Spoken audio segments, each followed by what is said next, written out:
our meeting is now being recorded, and it's also being streamed to our Facebook and YouTube pages.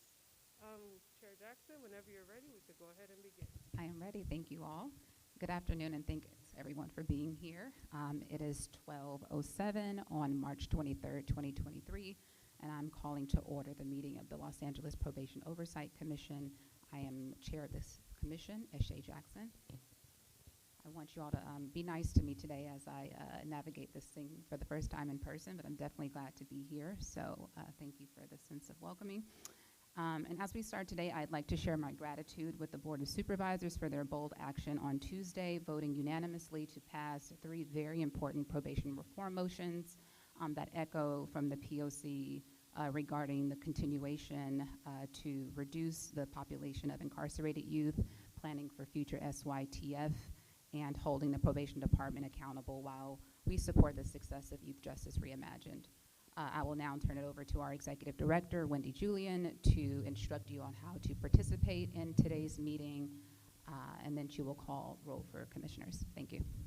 Thank you, Chair Jackson. Good afternoon, everyone, and welcome. For those of you who are online, you can't see the audience, and I will tell you we have a small group of people here in the audience. We're very glad you all are here, but we would like to encourage those of you on the phone and on WebEx to also participate, and we'll be able to bring you into the meeting with your voice.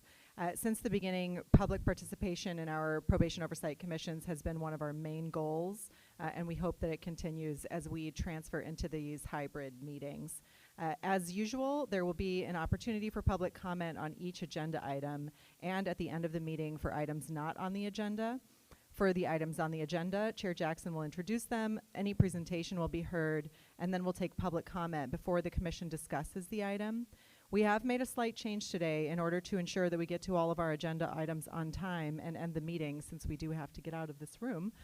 We are going to be placing limits on the time length for public comment for each issue. If there are more people that want to participate than we have time for, Chair Jackson and the Leadership Committee can consider scheduling additional town halls to address specific issues. So I'm going to tell you that we're going to do 20 minutes of public comment as a maximum on the agenda item on the halls and SYTF updates, 10 minutes of public comment on OC spray updates, 10 minutes of public comments on rules and regulations for visitors, 10 minutes of public comment on use of force data, and 10 minutes of public comments on matters not posted on the agenda. So for today, I'd like to share the following code of conduct, asking all in attendance and on the phone to respect the following guidelines. Please stop speaking immediately when your time ends. Make sure your comment relates to the subject matter of the item. Please remain respectful to each other and the forum, and any person engaging in conduct that disrupts the meeting is subject to being removed from the meeting. There are a bunch of ways for you to participate today. You're welcome to participate if you're here in the live audience just by getting up to stand at the podium during the item. If you have joined via WebEx or the telephone, you can use the raise your hand function on the computer to join the queue. You can do this by tapping the hand icon, the little gray hand icon at the bottom during the item, and we'll put you in line. If you're calling, you just need to dial *3 on your phone, and that activates the raise your hand feature. Once we call on you with your phone number, you have to press *6 to accept the unmute request and begin your comment. All commenters will have 2 minutes today unless the chair determines otherwise based on the number of people who sign up for each item, and we may well make that determination if we have many people signed up given our time limits. If you want to make your comment in writing, we welcome that. Please send us an email to info@poc.lacounty.gov, and if you get it in by 5 o'clock today, it will be attached to the official agenda. Please don't send your public comment in the chat, especially now. No one is going to see it except for the host of the meeting. I don't see it, the commissioners don't see it, and it doesn't get logged as public comment. Our meeting is being broadcast live today to Facebook and YouTube. You can watch the meeting, but there's no engagement with users. Please follow us, LA County POC, for more information.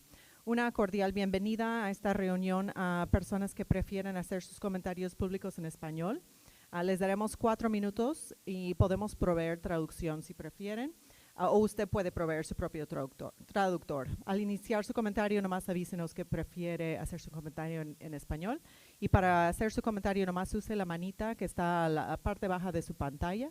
o en el teléfono marque estrella 3. I'm going to call the roll. Commissioners, we'll start with Commissioner Canales, who is arriving shortly, and we'll note on the minutes her arrival. Commissioner Carrillo? Here. Commissioner Garcia-Lays? Here. Commissioner Kakani? Here.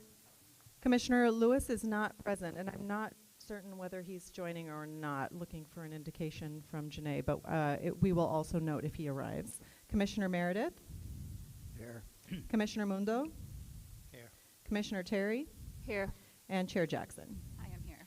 Chair Jackson, we have quorum, and I will turn it over to you. Fabulous. Thank you, Wendy. Let's proceed with item number 2, where we will approve March 9th minutes. If you'd like to provide public comment on this item, please raise your hand or line up here at the podium.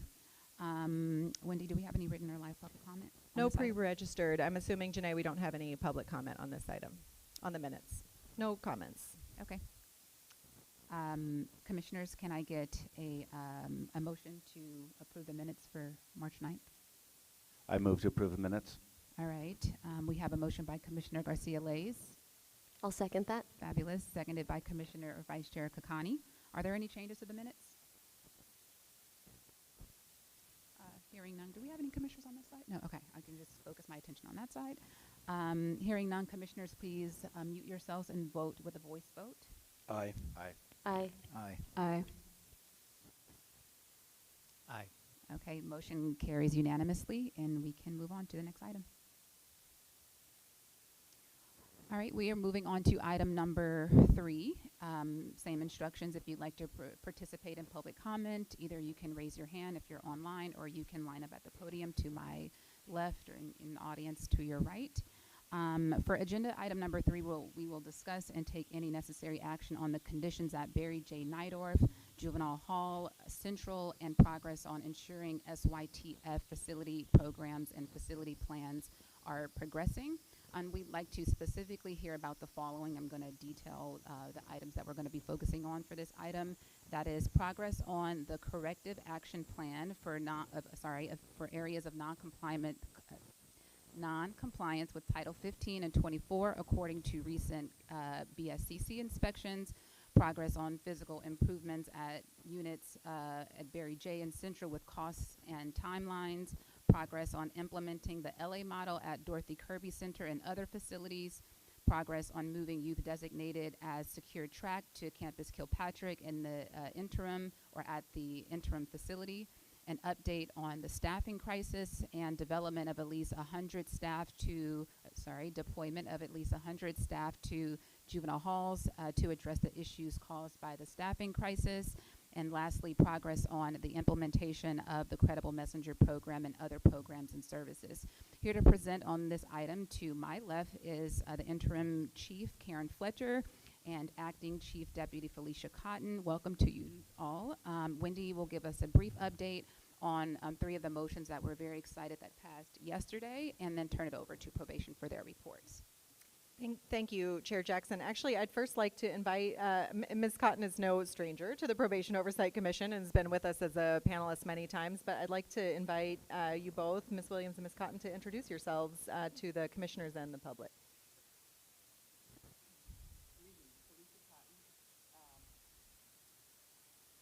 Green. Okay, there we go.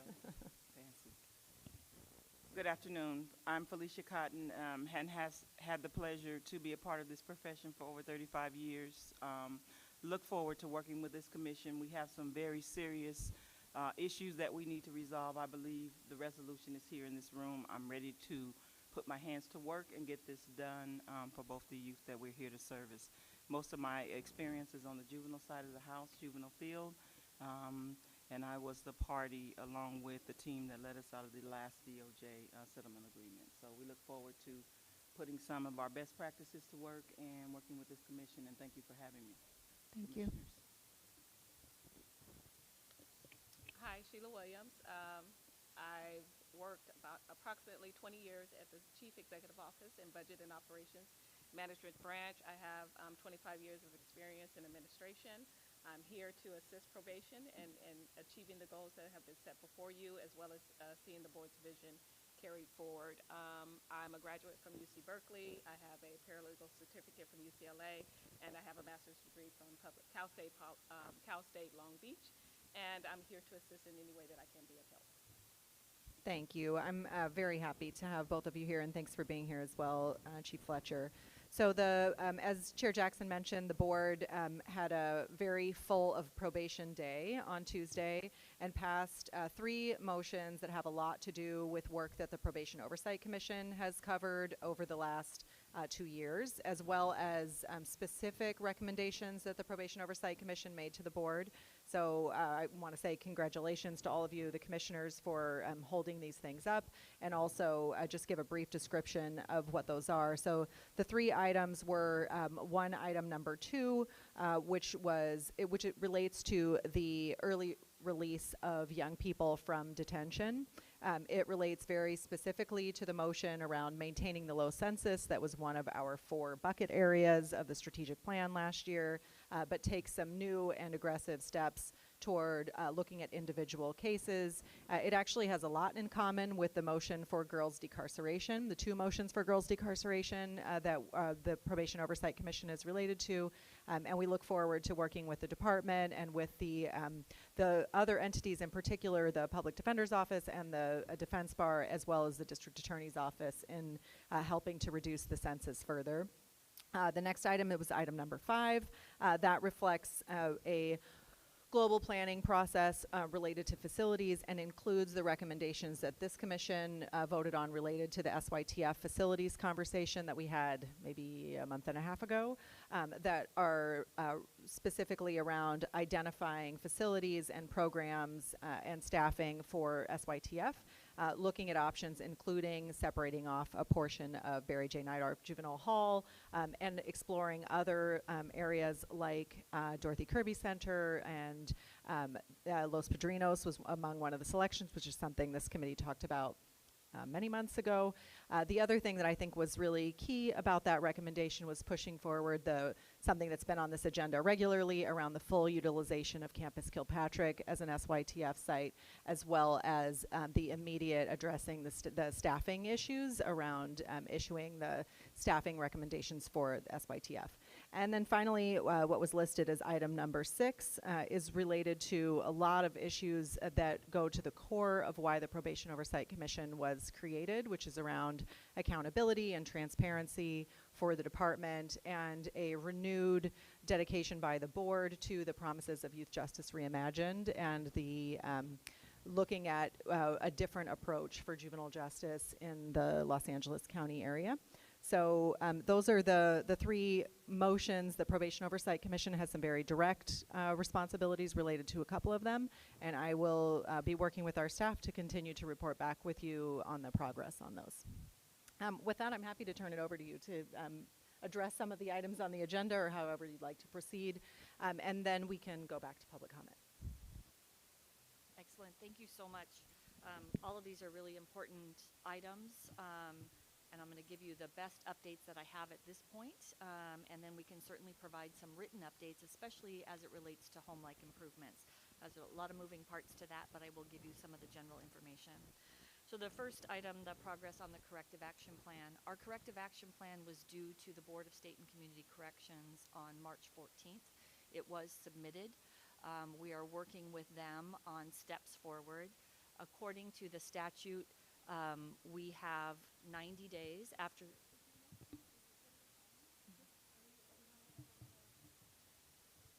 Closer? Okay. So we submitted our corrective action plan on March 14th.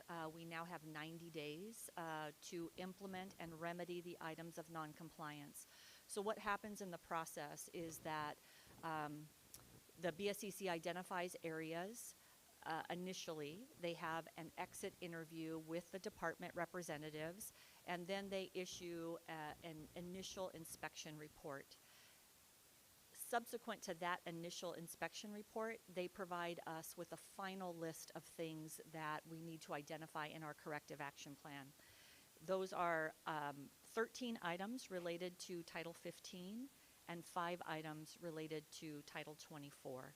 So those are very similar across both institutions, but those are the items that we focused on in our corrective action plan. It has not yet been made public by the BSCC, so we are awaiting that, but we are doing everything possible to make sure that we have remedied those issues before a reinspection occurs at a date yet to be determined. As you know, one of the biggest challenges that we have is staffing. So we are working on that. One of the other items that I'll just go ahead and cover at this point is because of the staffing crisis, we have for some time deployed field staff into the hall on a mandatory basis. What we are working on now is the actual reassignment on a temporary basis through the end of the year of a minimum of 100 field staff to our halls to help shore up vacancies and call-outs to make sure that we have the appropriate staffing in place. So Ms. Cotton and Mr. Wong, who is the new acting Deputy Chief over Adult Field Services, are working on that to notify staff. So that's happening in the very near future. The union has been notified, and staff will be notified shortly of that reassignment. The progress on the physical improvements for Home Like. So I'll give you a general update. So there were 2 phases to this process. So phase 1 included both Barry J and Central Juvenile Hall. Barry J has focused on areas where our secure youth track young people are housed. So as you probably already know, units T and V were completed, and those units are currently occupied. We are estimating a completion of April 21st for unit RS, and units Z1 and Z2 are waiting final approval of the BSCC before we move kids into those units. At Central Juvenile Hall, boys receiving was completed and is occupied, and we are finalizing girls care. Phase 2 then has the balance of all of those units, and the timeline for completion of phase 2 with all of the home-like improvements is December of 2023. That also aligns with the DOJ settlement agreement, so we will have that in place. The general estimated cost of the improvements is approximately $53 million total. We'll keep you updated on that, and there are various stages of completion within both of those facilities, because what happens is we need to move youth from a unit so that the work can be done. And some of that work includes new paint, laminate flooring, lighting, furniture in the day rooms, furniture in individual rooms that include a desk, a shelf, and a stool that they can sit on. Removal of the old stainless steel dining tables into something that is more comfortable for youth to have their meals at. Restroom fixtures, privacy panels in the restrooms, sound baffling in each of the day rooms. That has been a huge issue. Everything just echoes, so any kind of programming, or if LACO is in doing some kind of instruction in the units, we're trying to limit that noise. So that has helped somewhat. We're also looking at the doors and the locks throughout the facility. Some of the work at Central Juvenile Hall started for phase 2 on February 13th with an anticipated completion date of April 12th, so that's moving right along. And then other units at Barry J, we have estimated completions around mid-April as well.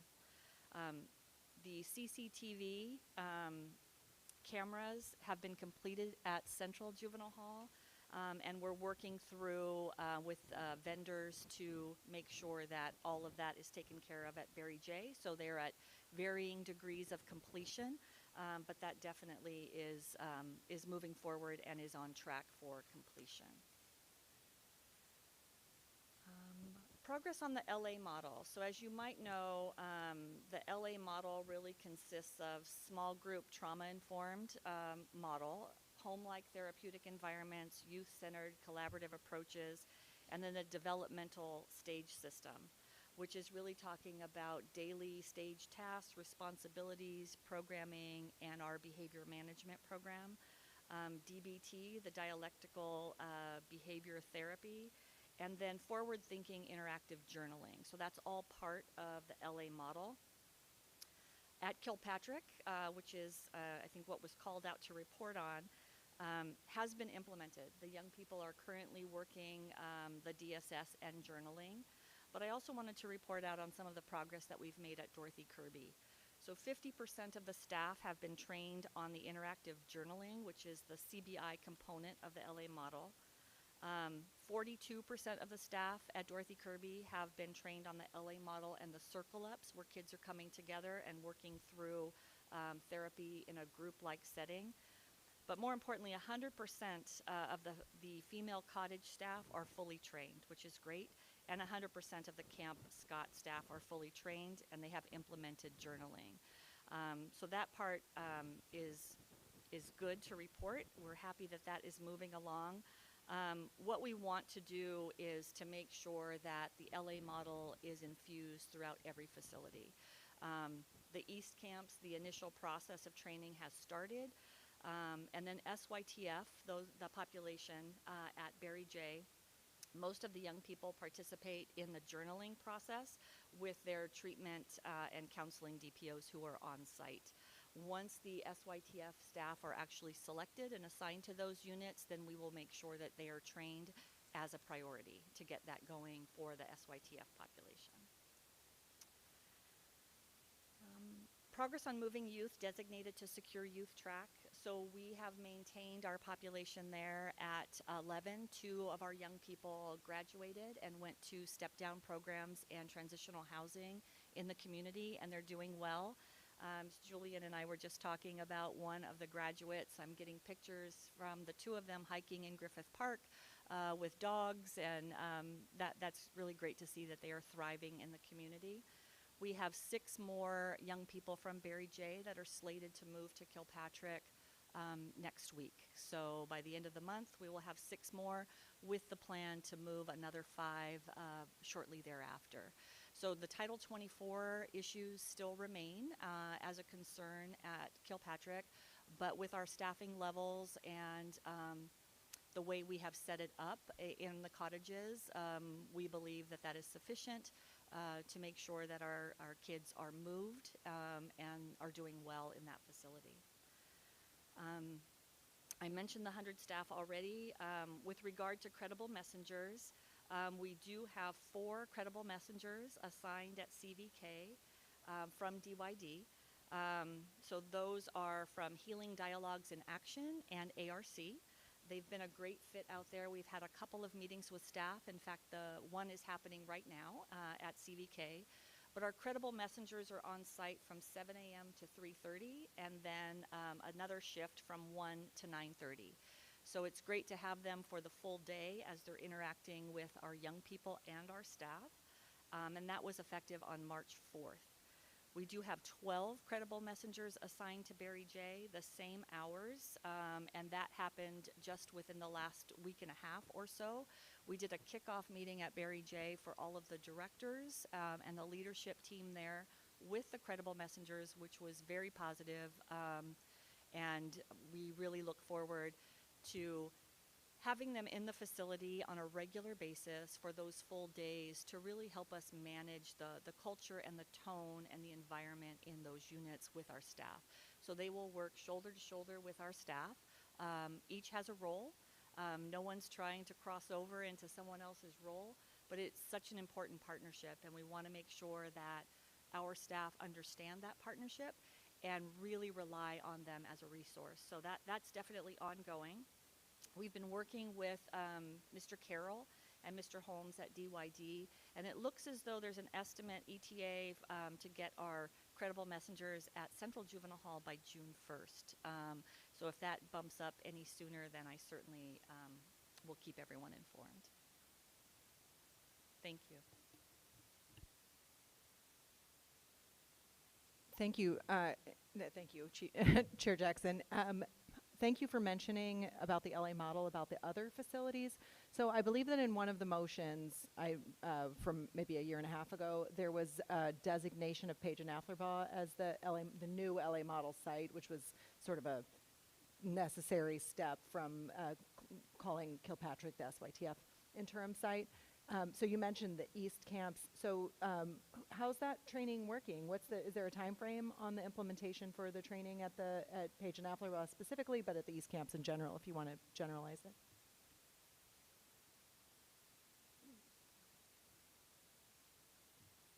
We decided to do Dorothy Kirby because we thought the environment was most conducive at that point and that we had the staffing there. And then, of course, that would be the site temporarily for any female SYTF. I don't have the actual, they have started the training. I don't have the actual completion date, but they have started the training.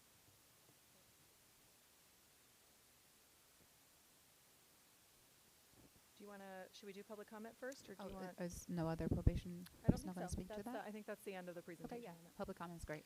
Okay, so we will do public comment. I'll give everybody a minute. If you're in the audience and want to give public comment, you can line up at the podium to my left. And if you're on the phone, you can click on the little hand icon or dial *3 on your telephone. I'm looking at Janae to see whether we have folks lined up to give public comment.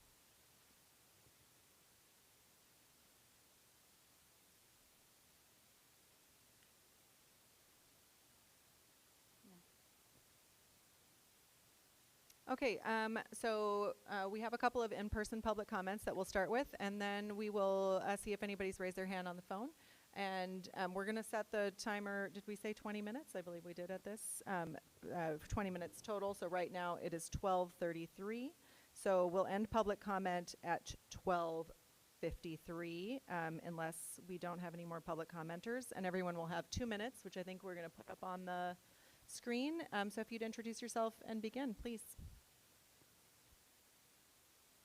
Hello? You hear me? Okay. My name's Rogelio Posada from Next Level Education.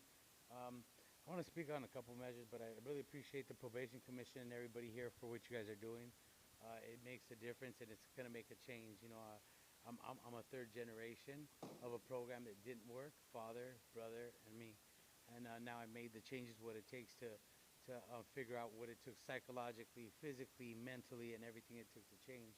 So now I've devoted my life to helping these kids. And what I'm here about is I've developed housing, a curriculum, some cultural awareness, and a fitness program. I actually have the houses and a transitional program, and I'm here to try and see if I can get help from the Probation Commission or anybody else that I could see, like I heard you about speaking about the credible messenger. I need assistance with, like I don't have all the education, you know, that these other programs may have, but I have the lived experience. And I do have the education. I actually teach right now, and I have connections with IBW Local 11. I'm a union electrician as well. So I have connections to bring these kids through a pilot program that I've already done to work with the kids in the program. Then I've developed transitional housing so that they can come out, serve less time in the system, finish off their time in my home, and then I have another transitional home to where if they complete that, they go into a full program of journaling, waking up in the morning, exercising, curriculum, just everything laid out. I know my program will be successful regardless, but like I said, I'm looking for help with implementation on getting my program inside to the halls where I can work with the kids and also be supervised by probation so you can see my results and see what I can do to change these kids. Because I already do it voluntarily, and I did it before COVID. I go in and speak to these kids, and I get there. I know my time's up, but I know what it takes, and I'm here to represent Next Level Education, and thank you all for your help, and I appreciate it. Mr. Ford? I would say good morning, but it's late, so I'll say good afternoon. I've been up since 3. I did have 2 concerns in reference to Camp Page and Camp Alpha Ball being the LA model. If possible, and this is directed to the chief, if possible, could you make those plans available on ProBnet in reference to your plans for Camp Page and Camp Alpha Ball? There are a lot of rumors out there about the closure of those 2 camps, and so it will be helpful if you could just give us your plan of action, and that will eliminate all of the rumors. The second thing, in reference to the credible messengers, it would be helpful for the members to know the role of the credible messengers because there's a lot of information that's out there that's not correct. And so to ease that, we're asking that you make public the role of the credible messengers. And I don't know if I introduced myself. I'm Stacy Ford, Local 685, CAMP's Vice President. Thank you. Thank you. And thank you, Mr. Ford, for bringing that up. That is actually written into the motion. One of the motions that passed is the examination of the consolidation of East camps. So that's something that the Probation Oversight Commission would also like to follow up on. So I appreciate you bringing that to my attention. I should have mentioned that in my report on the motions. So we'll make sure to continue to have conversations about how that goes forward. Do we have folks on the phone? Okay. All right, looks like no None. further comments. Okay, commissioners, do you have any questions or comments? Okay, Commissioner Meredith. I have a couple. First, though, on the East camps, I would like to be briefed on that, too, because be representing the 5th District, I get regular calls from elected officials in San Dimas and Laverne about the status of it. They obviously have their concerns, too, as well as staff. I have to get my notes here real quick. Post them out. On the credible messengers that comes up, I received inquiry from staff about the first time they showed up that they had not been briefed adequately about what their role was, as was brought up, what the responsibilities were, what was expected in relationships. There had been apparently, according to them, no briefing for the staff. I'm talking about the line staff on that, which created a lot of concern as how and what their roles were when they're working together in the compound. And let's see. Okay, the other couple things I just want to point out is that, you know, we've known about SYTF for well over 2 years, and now we're getting around to trying to get our staff adequately trained to handle that. That's a concern I have. I don't know why it's taken so long, and I don't know why we're going to add 100 people now to do this problem. Again, for the last 2 years, we've known there's been problems out there, and now 2 years into it, we're going to all of a sudden add staff that should have been added before. And lastly, it troubles me that for the department, we have to use board motions to get anything done. And it's more of a statement than it is a question.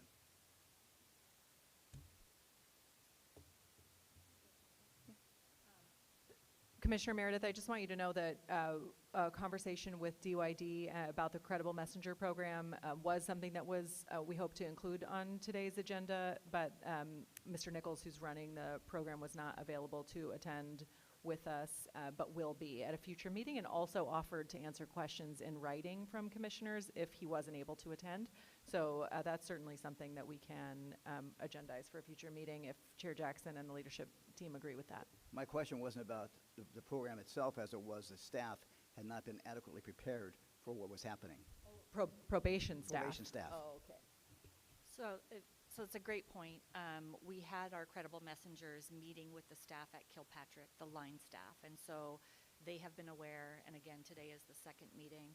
At Barry J, because of so many staff, we met with the directors and the leadership team there, and they were to go back and have those conversations with line staff. It did come to my attention that some of the staff appeared to be unaware, and so I asked that they go back and have those conversations with staff, provide them something in writing that says what the role is. And I think it's been a good collaboration because they're not new to Barry J. Certainly ARC has been in and out of there, and HDA. And so this is just a more formalized piece through DYD. But I think some of our staff that are being assigned to different units that might not have been exposed to that might have had questions that we could have better addressed. And so we're going back and trying to correct that now. Thank you. Commissioner Kakani, or Vice Chair Kakani. Thank you. I just wanted to ask a few follow-up questions. One was related to the deployed field staff. So I know you had mentioned that 2 weeks ago. Is there an actual deployment date? We're actually working through a process to make sure, so we went back 7 years to look at a seniority list so that we are getting, identifying the individuals that have the most recent relevant experience in our institutions and trying to identify who has clearance to make sure that no one has work restrictions that would prevent them from going back. So we noticed the union on March 6th.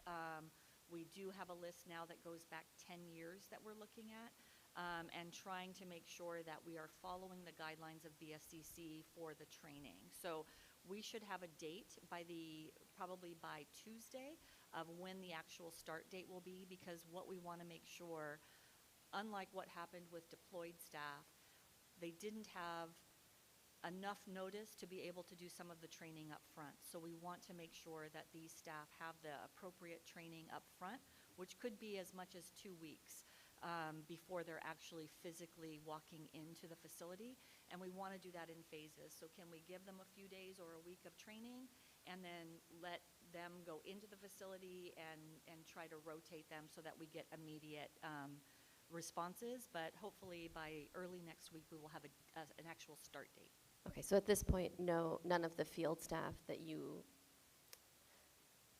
the representation that 100 field staff would be deployed, none of that group has actually been deployed to the halls. So we have the mandatory deployment and we have SEO there, but this additional 100 has not. We Okay. have volunteers that are stepping up to do it, and those folks have been in the halls continuously working shifts. Okay. As it relates to SEO, can you state how many SEOs have been deployed, or does it change on a daily basis? So some of them are involved in the mandatory deployment, but what we did recently in response to the levels of contraband is that at Barry J, there is a team of 8 to 10 SEO staff people that are on site at Barry J between 7 a.m. and 3 p.m. Monday through Friday. They are helping with school movement, but also helping with searches so that we can help the staff who are in the units that don't feel that they have the ability to conduct the regular searches. Those SEO staff are there to support and conduct those searches. We also are able to use SEO in different ways. If we think that there's a problem, we can use them as requested, and they'll come into the facility. And then we also have volunteers who are often there during visiting on the weekends. Okay, so I just want to share that I was there on Thursday, last Thursday, talking to both staff and young people. SEO staff was present. There were about 12 of them who were sitting outside of a classroom. Both LACO staff and probation staff were informed that they were only allowed to move in like a pack, and so that they had not and they would not support in school movement or school transportation. I think there was it might have just been the south part of the compound that was in school. The north school and compound school were not actually present, but it just seems strange to me that, I was there for about 3 hours, and the entire 3 hours I was there, that the SEO was just sitting, 10 to 12 SEO staff were just sitting outside of the classroom, and that too was only, I think, 1 or 2 classrooms that they were, supporting. I don't know what they were doing actually outside of the classroom. So I don't know if there's some sort of follow-up in terms of what their role is, if they must remain in a pack of 10, or if they can separate and actually support young people in getting to the classroom, because that feels like a real issue and kind of tragedy, that so many young people want to go to school, are desperate to go to school, are desperate for a change of scenery, and there are 12 staff there who could possibly facilitate that, but either aren't able to or aren't willing to. And that did come to my attention. We've had discussions internally. So I think what originally was the perception is that if they were going into a unit to be able to effectively and safely conduct a thorough search of a unit, they would all go in together. What we have asked them now to do is, if there is school movement or an issue that can be addressed, then they can divide up. And so that has been corrected in just the last week or so. Okay, thank you. And then you shared that the CCTV installation was done at Central, but it's still pending at Barry J. Do you have a timeline for when that will be completed? So it's been on a rolling basis. So there are some units that have completion with the cabling and all of that, and others that have been completed. We can get a whole breakdown by unit and provide that to the POC so that you know what the progress is. But certainly there is progress. It's just not completed there completely. Thanks. And then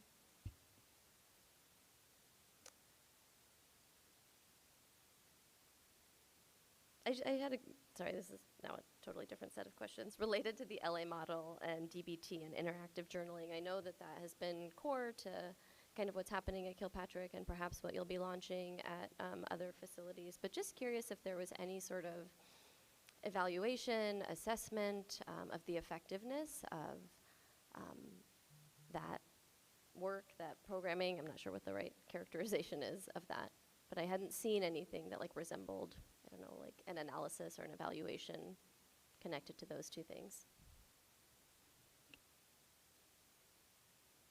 I don't know that a formal evaluation has been done yet, so Albert Banuelos has been overseeing this project, and I'd be happy to have him come to a POC meeting and do a presentation, and then talk about what evaluation is planned and what pieces of it have been done. Thanks, I don't have any further questions. Thanks, Vice Chair Kakani. Commissioner Canales?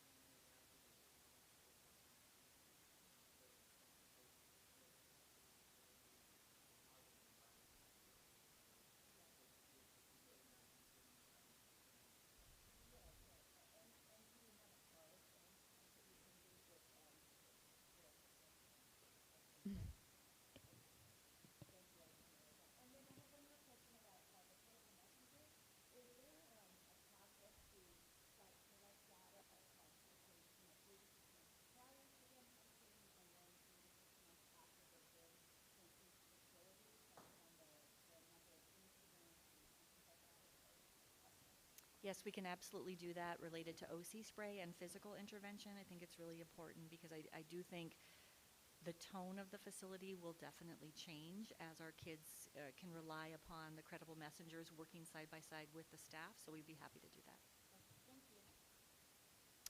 Thank you for that. Any other commissioners? Commissioner Mundo. Just three brief questions. What does the 2-week training look for the deployed deputies from the field? And will they be specifically doing the same exact thing that the DSOs are doing, or are they going to be doing different things?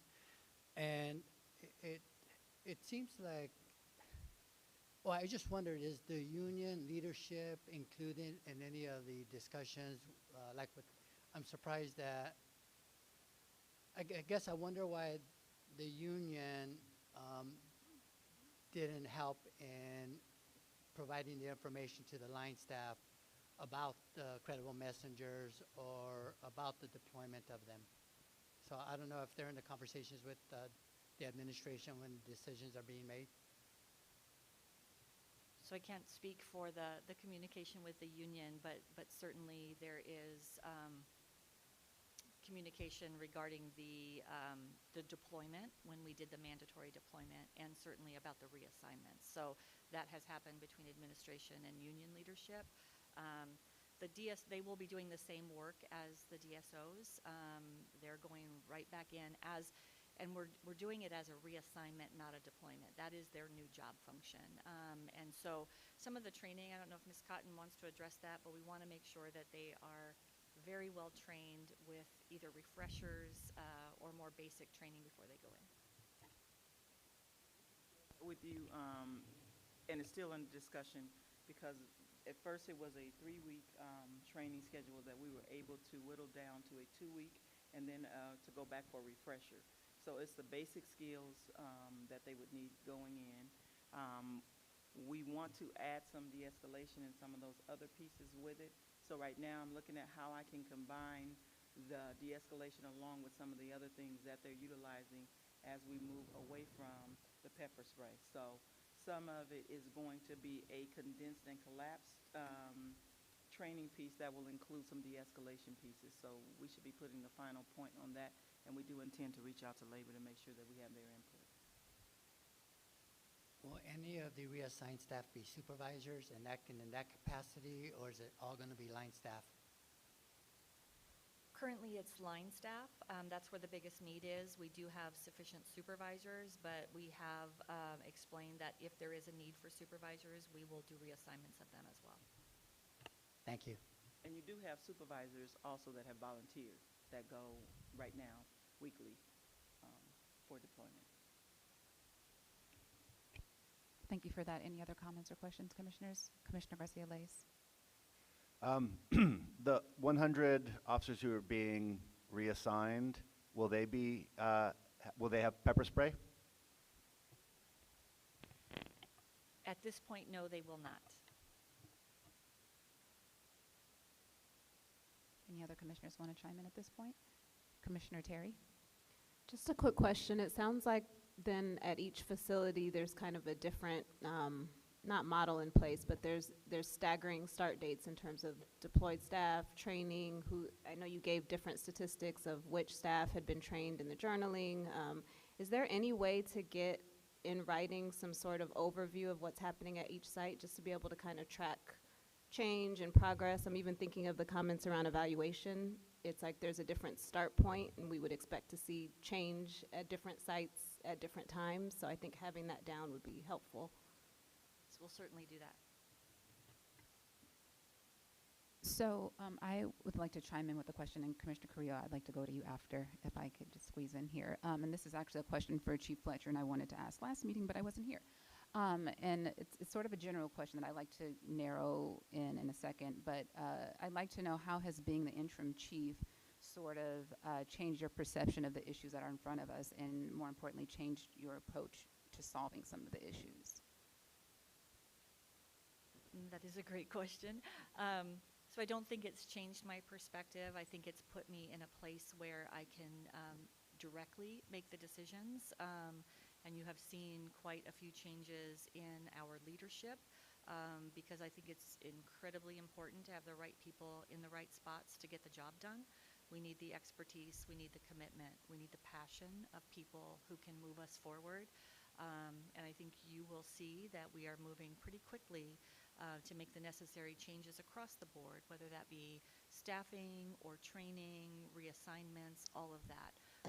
So this does give me the unique position to be able to make the decisions and implement those changes and take the responsibility for those decisions. Sure, and I appreciate that response, but I guess I'm thinking about it a little bit differently, right? Because we've asked a lot of questions about process, and if you recall, a lot of my line of questioning comes from the question of how critically you evaluate things and how well you plan things. A lot of the issues that we have seem to be the result of just terrible planning. And, you know, I sometimes have questioned competency from a management standpoint, and believe at some point I asked Adam Bettino, like, is there any sort of plan to do strategic planning or actually bring on a management consultant to really give some sound guidance on how to strengthen the department from the inside out, from the top to the bottom? Can you speak to that?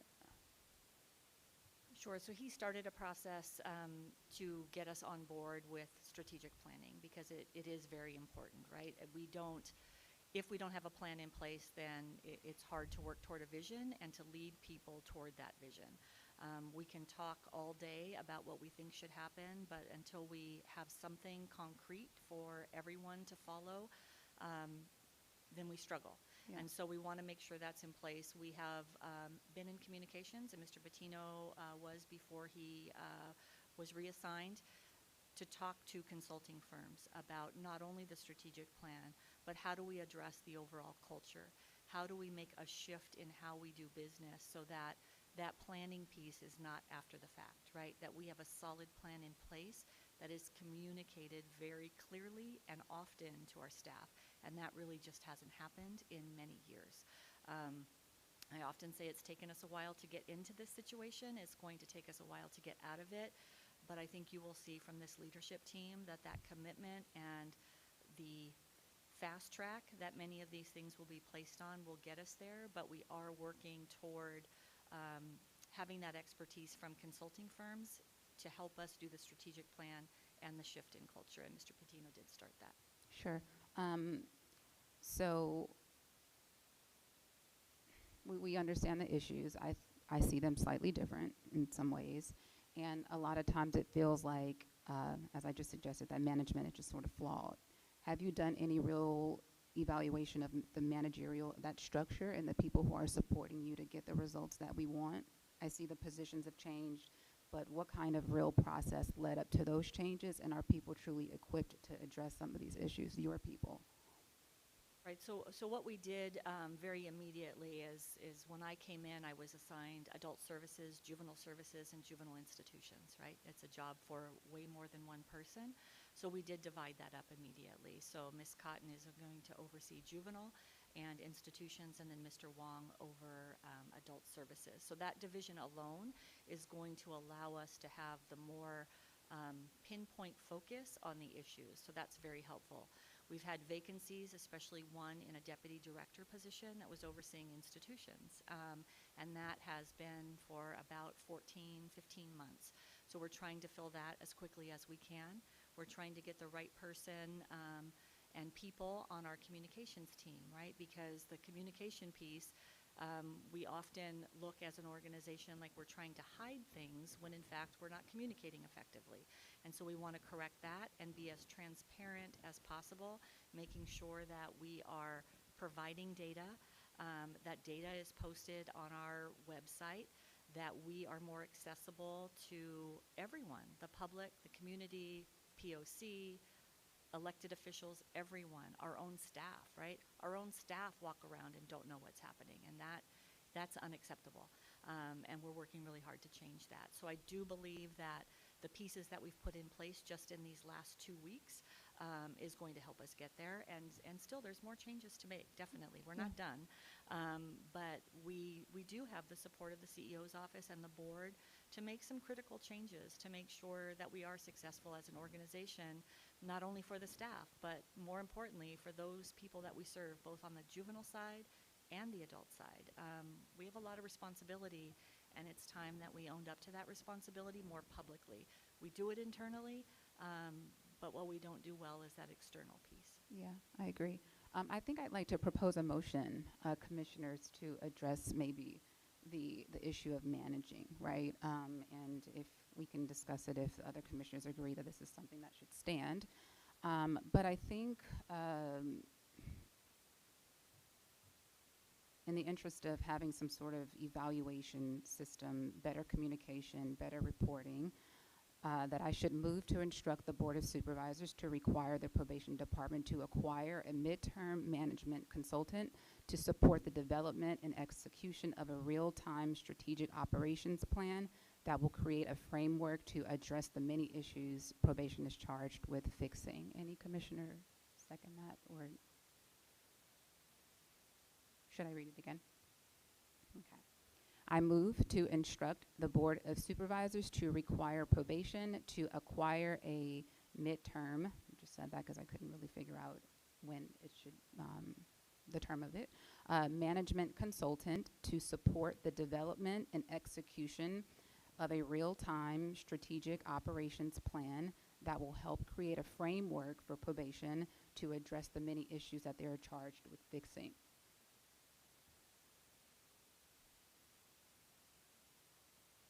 Sure.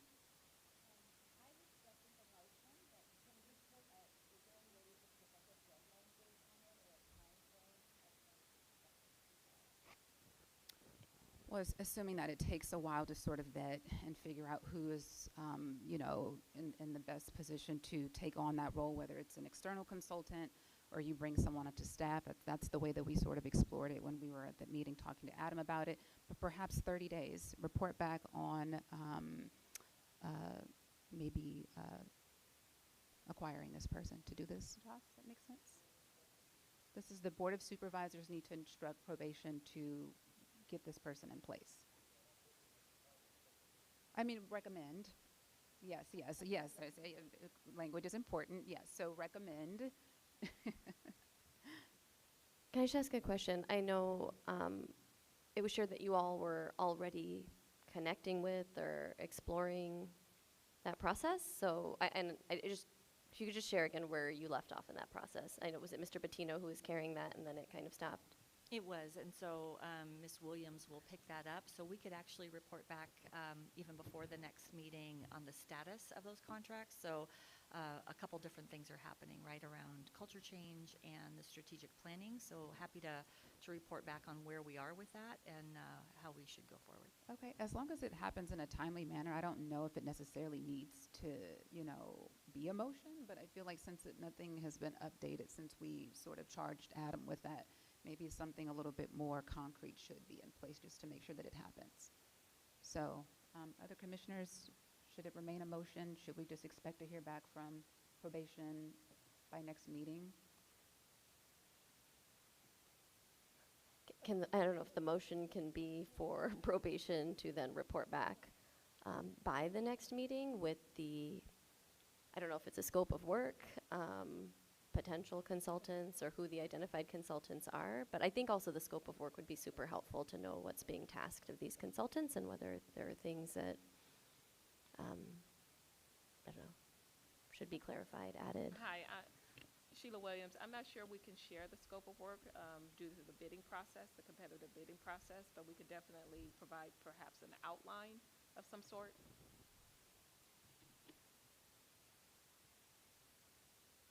Any other commissioners want to weigh in? Chair, I'm not sure if we're open or if it's being discussed now. Can I just clarify, Please. Commissioner Canales, did you second that motion? Yes, I did. Okay, thank you. Okay, so discussion of it, Chair. It's, the spirit of this motion, is it to make sure proposals up, or are we trying to instruct or to make sure that they follow through? Well, it's for us to make sure that probation has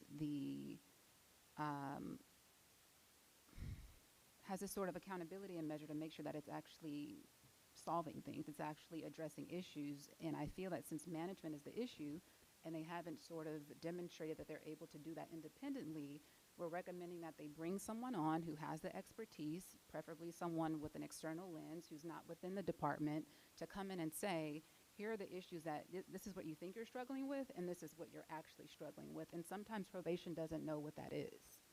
So my recommendation is either they can proactively find that person.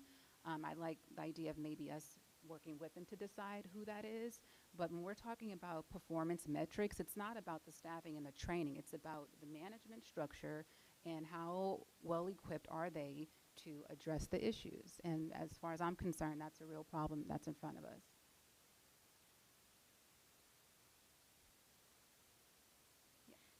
Yes, and the reason that I felt it very relevant to second the motion is because I know since the inception of the POC, this is something that you particularly, Shay, have been bringing on. When we used to have the meetings with Mr. Bettino, and this was something that you always wanted to see come to fruition, and it still has not. So I think a motion is relevant. So the question is it just directed to probation and we trust that they can do that themselves, or is it, recommending that the Board of Supervisors requires this with the understanding that they might need some additional support to meet the need? Yes. I would direct it to the acting probation chief and say, here's a timeline. At that point, then we can look at going to the Board of Supervisors. Okay.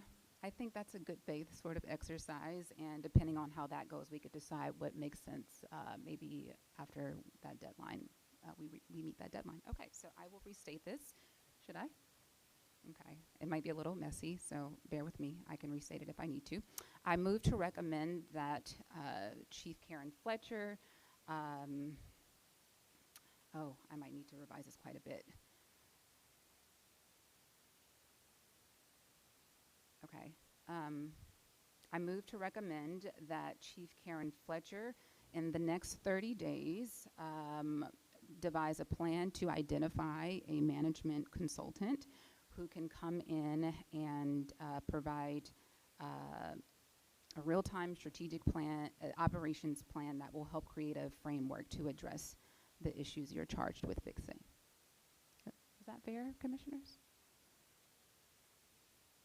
All right. Would you like to second that? Okay.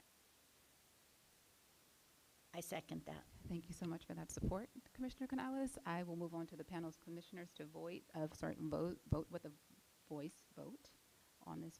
Oh, okay.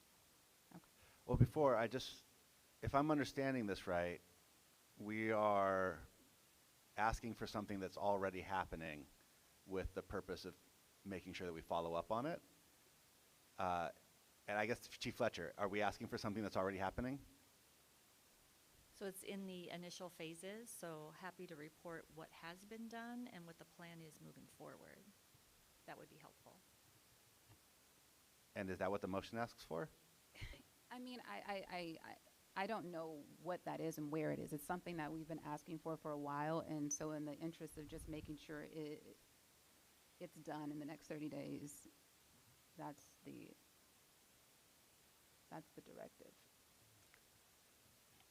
I mean, maybe they're further along than I actually think they are, but as far as I'm concerned, we haven't heard anything back, and if you see the issues are not really changing, you have to assume that no real work has been done behind the scenes. So, are you guys comfortable with moving on to a vote? Oh. Yeah. And I just want to say, I think it's been 2 years now that's why Chair Jackson is putting forth this recommendation just to make sure. And now with new leadership, maybe this is not necessary, in hopes that it will get moved along. I'm sorry, I feel so weird.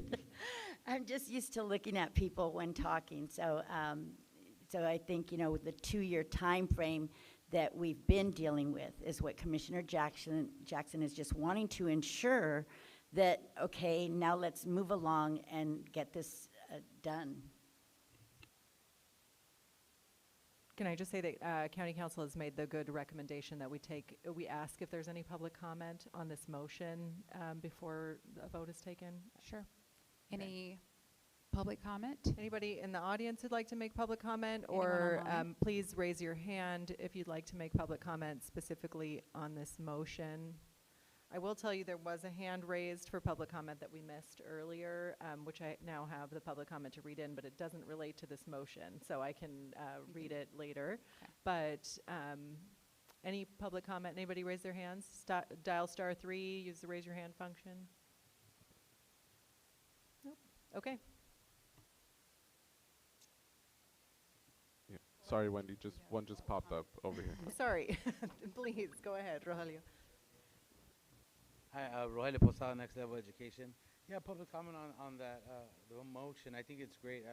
I think just paying attention to what's going on, it seems like this has been an ongoing process, and it seems like you're being very efficient, the probation department, and getting things rolling in a different manner. But I think it's very good that you implement something like that. That way, in future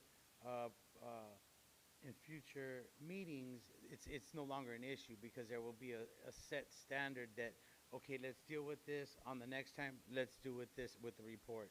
So maybe it's not needed now, but I think it's good to set something now so that in future meetings, it's no longer an issue. There's got to be a report the next 30 days. So I think it's a really good motion.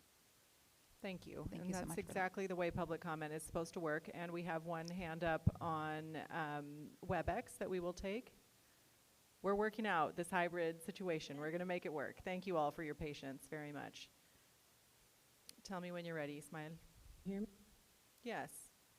Yes, thank you. My name is Angela. I work for the department, and I think Jackson's on a good roll right there with the consideration of working with administration, but also I'll give some kudos.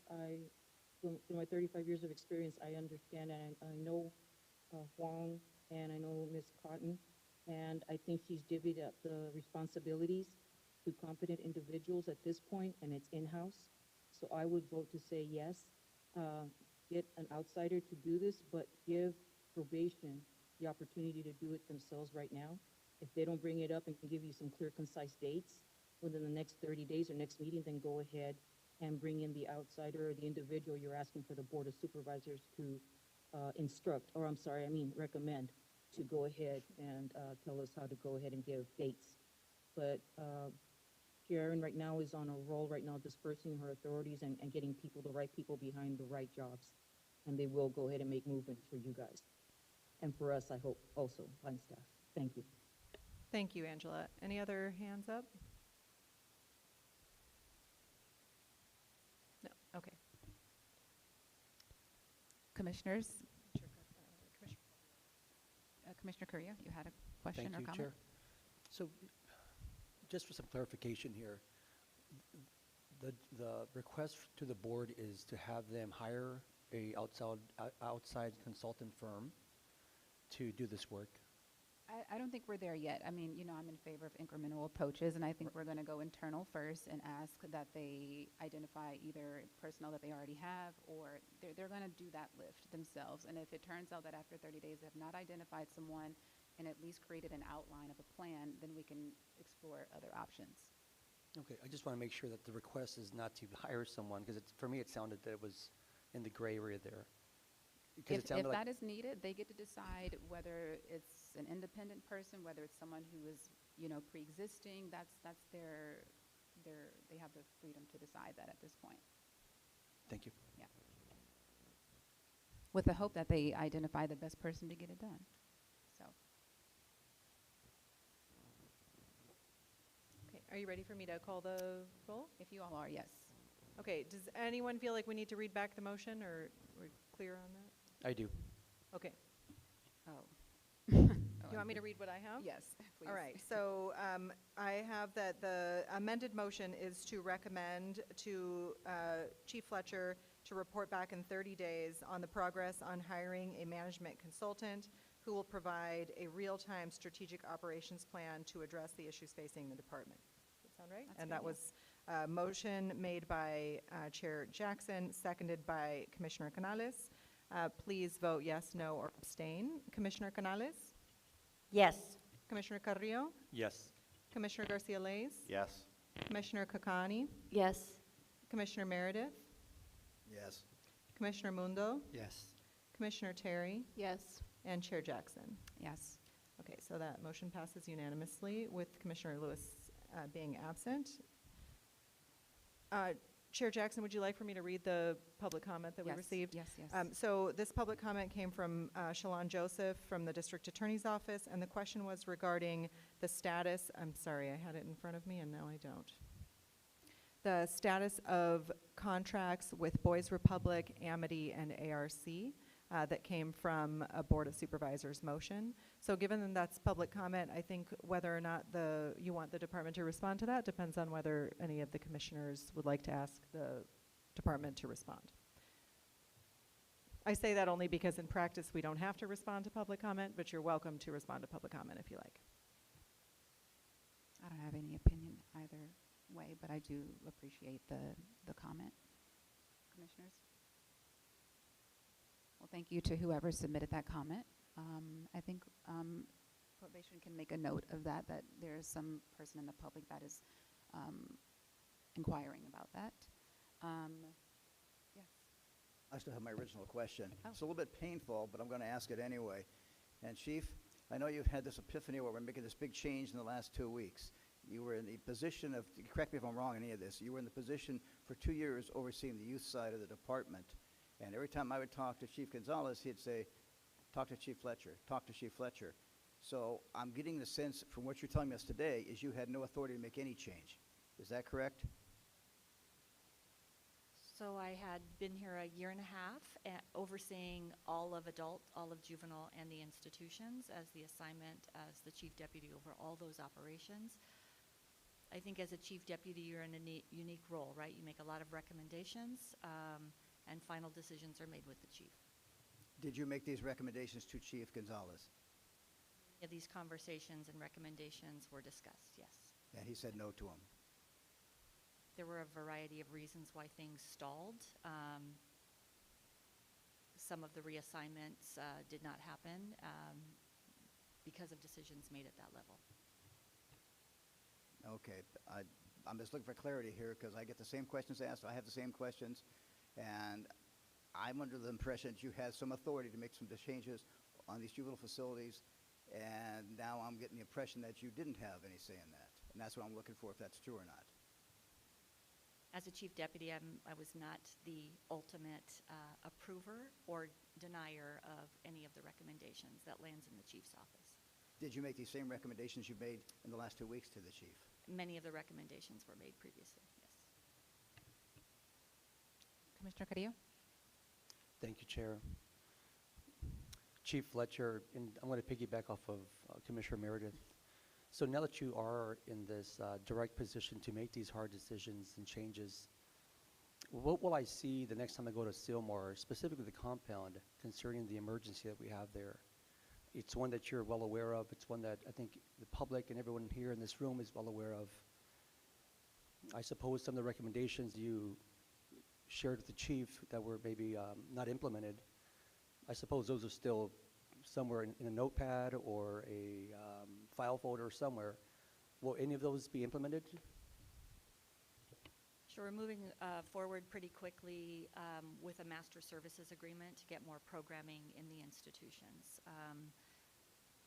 That should have happened a while ago, and it did not. And so that is moving forward. We've identified approximately 8 providers to place on that list so that we don't have to wait for a full RFP process. There are other ways to handle those types of contracts and providers. So that's moving forward very quickly. What we are trying to do is to make the Secure Youth Track its own bureau, because right now, really, they're bigger than RTSB, right, the Residential Treatment Services Bureau. So we're trying to implement that. We're working very closely, and what was implemented before was a strike team from DHR. So we've made a lot of progress in terms of trying to outline and define best practices in terms of, you know, call-outs, tracking FMLA, all of those things that are more procedural. Those things have been put in place. We are making sure that our staff are following those procedures, and we're taking action when folks need to have action taken, right? Referrals to internal affairs as appropriate. So we are making those changes, and we are moving forward very quickly with the reassignment of the staff that didn't happen previously. So what you will see at Sylmar, right, I mean, it takes a while to get ramped up, but we are working diligently to make sure that those things are in place so that those young people have programming very quickly. There is programming in place, right? We have a lot of programming in place, but we need more. We need to be able to get kids to school. That's, I mean, some of the very basic things that we have struggled with have to be corrected, and they have to be corrected now. And that's happening with the reassignment, the deployment of SEO. We just extended that for another month, and we'll reassess and extend it for longer if we have to, until we can get this shored up and get the ship going in the right direction with everybody rowing in the same direction. So more changes are coming, but we're trying to do it as quickly as possible. These conversations are obviously very important, but in the interest of managing them, I want to move on to the next item, if that's okay. We're behind. Okay. Thank you all for commenting for that item. We're going to move on to item number 4. Again, public, if you're interested in commenting, please raise your hand or make your way to the podium. Agenda item is to discuss and take any necessary action on the Probation Department's progress on compliance with December 20th, 2022's board motion requiring the phase out of OC spray in units housing youth with developmental disabilities, girls, and gender expansive youth at Central, as well as a full phase out plan. The POC held a town hall last week with a thorough presentation and over an hour of public comment. So today we're going to proceed by reading that motion, the motion that came out of that town hall with subsequent reports, and then going straight to public comment, which will be limited to 10 minutes today. So please keep that in mind. And I will now read the motion, which states, the Probation Oversight Commission applauds Interim Chief Karen Fletcher's decision to deploy at least 100 field staff in the juvenile halls and to address the staffing crisis, which has been blamed for the chaos in the units and as the primary reason why de-escalation training to support the phase out of OC spray is not yet complete. Probation's OC deployment reports from the last 2 weeks show just 1 incident of OC use at Central per week, indicating a shift in willingness of staff to take different approaches in working with youth that decrease dependence on OC. It's something worth celebrating. With the support of staff that have been deployed, the Probation Oversight Commission moves that the Board of Supervisors instruct, I think we recommend, we'll clean that up, recommend that the Probation Department complete de-escalation training for all staff in the juvenile halls and immediately implement a process of staggering the elimination of OC spray in all units by June 30th, 2023, as recommended by the Office of Inspector General. Let me know if you need me to reread the motion. Otherwise, we're going to go directly to public comment on this one. I'll just say that motion is attached to the agenda, so everyone should have it. Okay. And I think it is reasonable that it's really the second paragraph of the agenda, of the motion attached to the agenda, that's in fact the motion itself, which requires any action. So if you would like to make public comment in the room, please stand at the podium, and I'm looking to see if we have public comment. Great. Okay. We'll put the timer up, and Mr. Ford, you can begin. Good afternoon, Mr. Ford again. I do have several questions on this item. What is the department's phase out of the OC?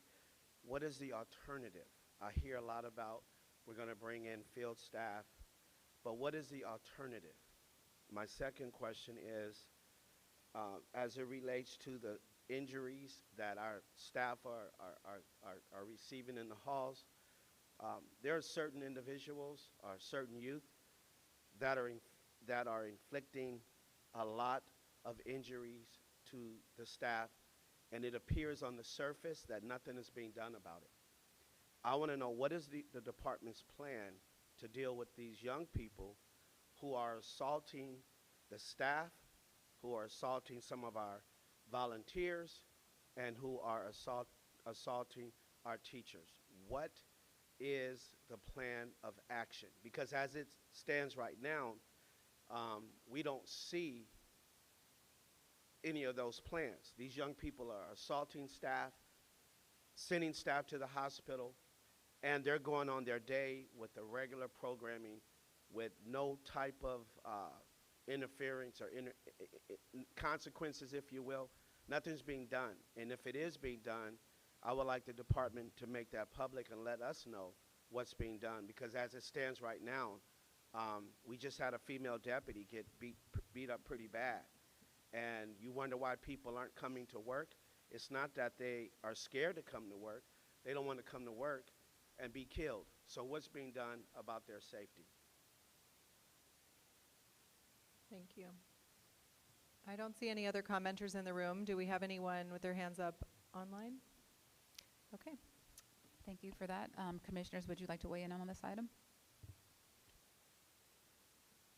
Commissioner Meredith. Yeah, we've asked before for reports of number of staff being assaulted. And maybe we need to look at the consequences. Are there any consequences? Because I'm aware of one individual who I believe has been involved between 6 to 8 assaults on staff out at Sylmar. And because of his age, he's still with us and hasn't gone anyplace else. And I'm not sure what actions we can or cannot take, so I'd like to at some point get a briefing on that. The number of assaults, type of injuries, and what is the consequence? Are we not taking it to the DA's office, or what are we not, or what are we doing? If any of you would like to speak to how that's addressed, that'd be great. Absolutely.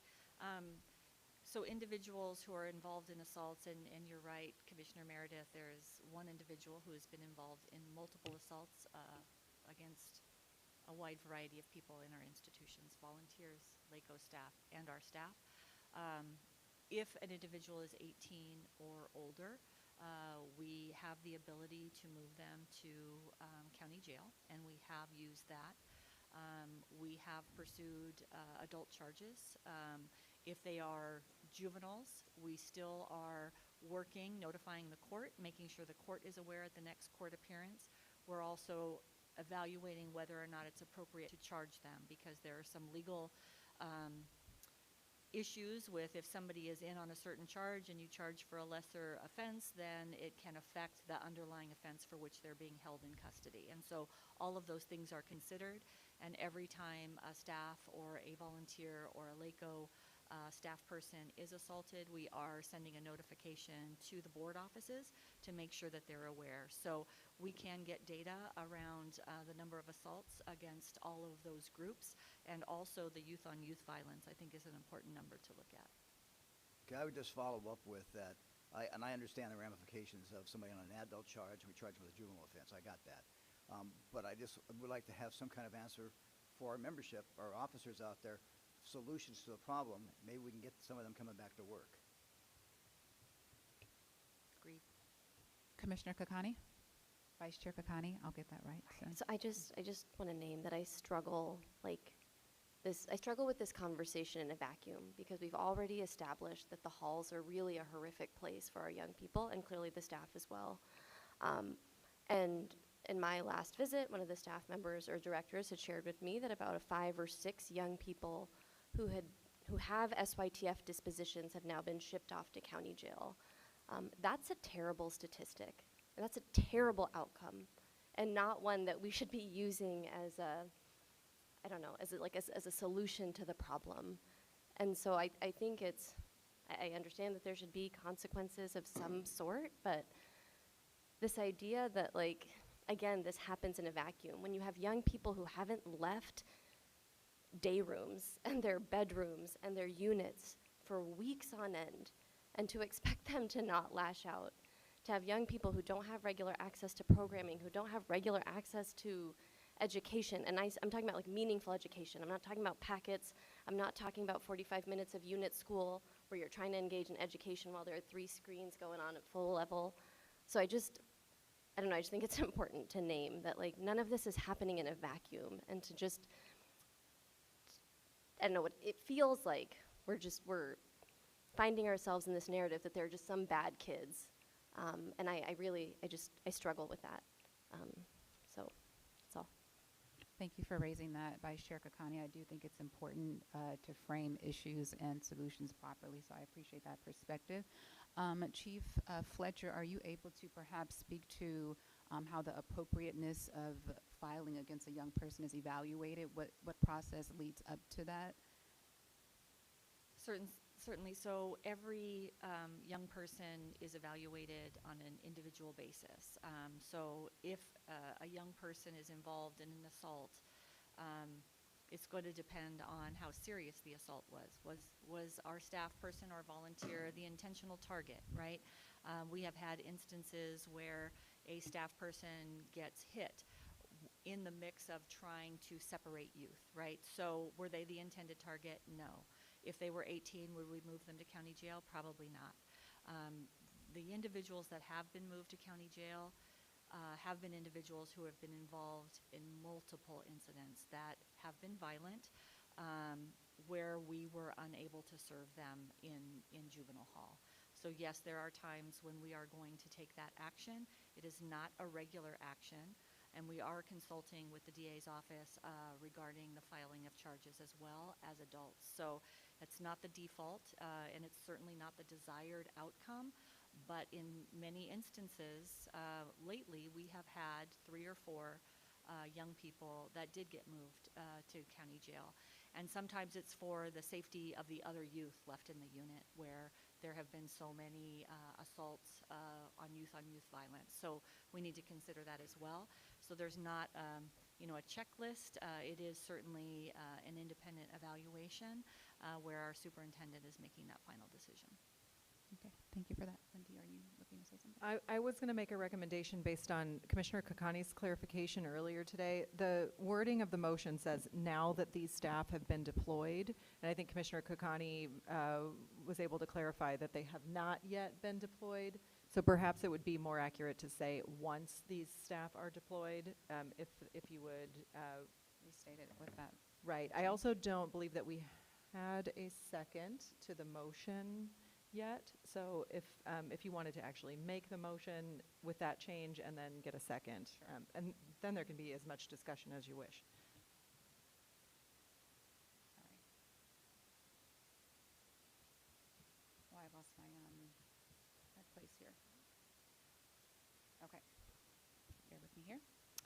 I'm restating the motion, which says, once staff have been deployed, the Probation Oversight Commission moves to recommend that the Board of Supervisors instruct the Probation Department to complete de-escalation training for all staff in juvenile halls and immediately implement a process of staggered elimination of OC spray in all units by June 30th, 2023, as recommended by the Office of Inspector General.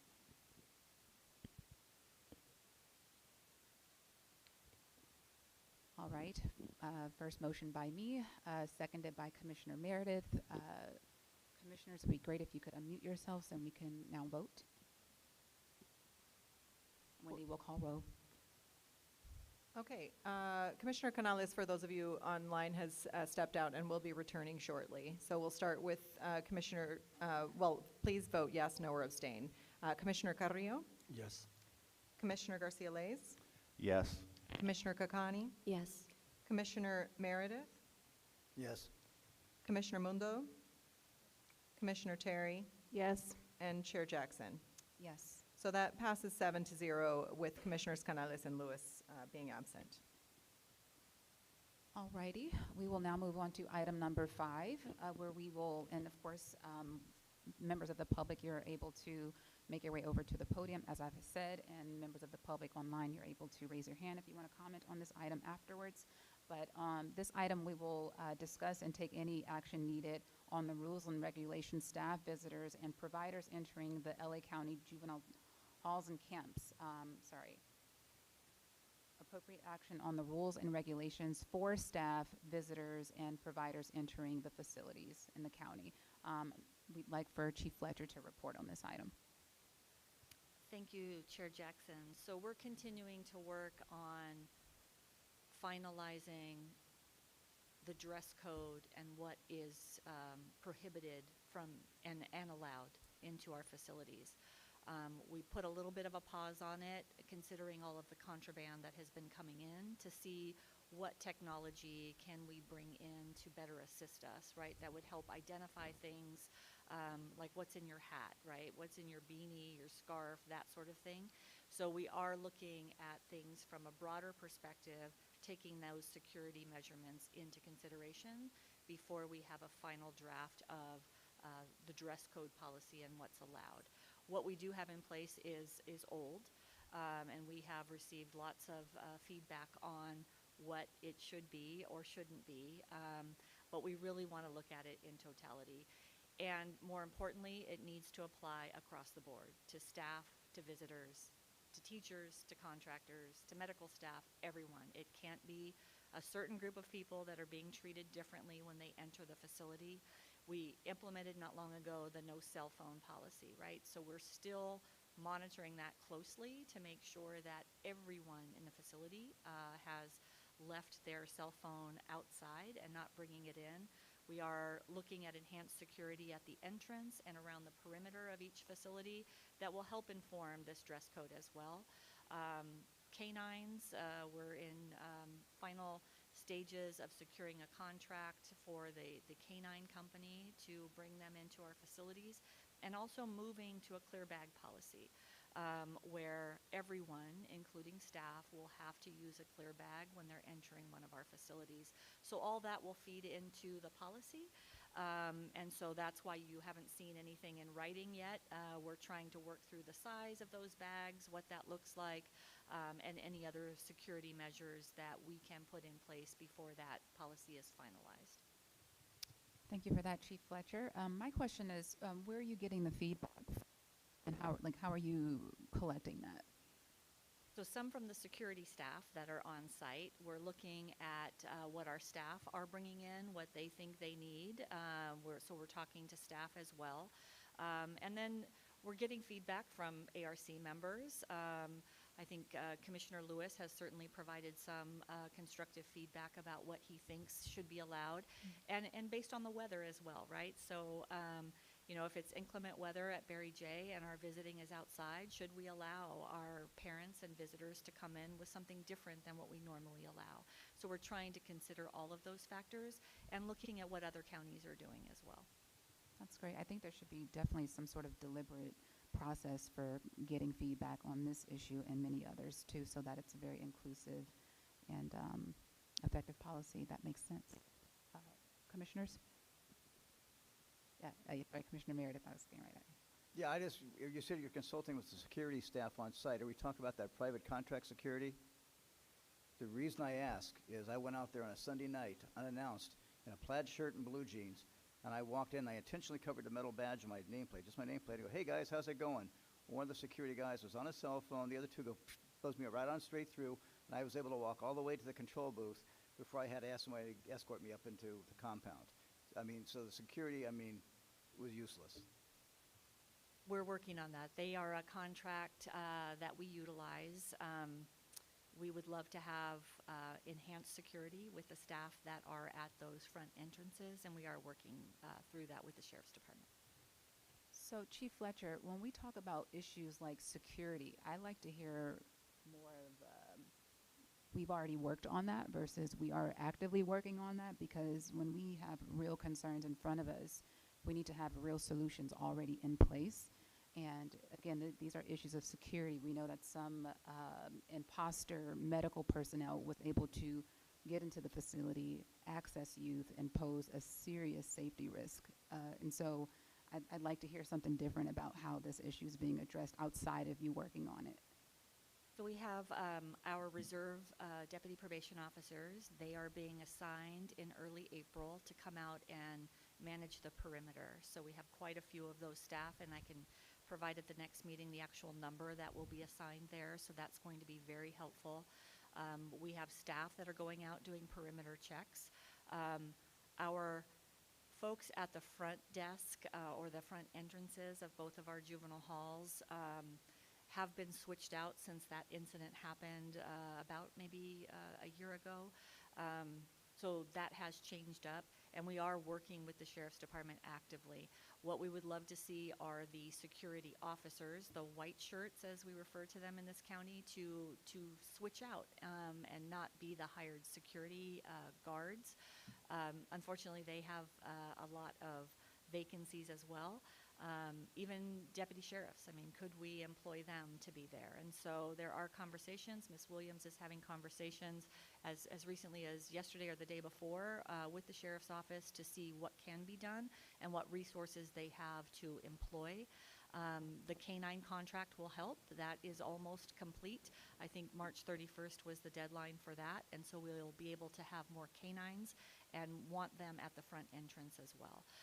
Our security guards have been instructed that they can't do exactly what you just experienced, and so we'll follow up with that as well, but they have been instructed.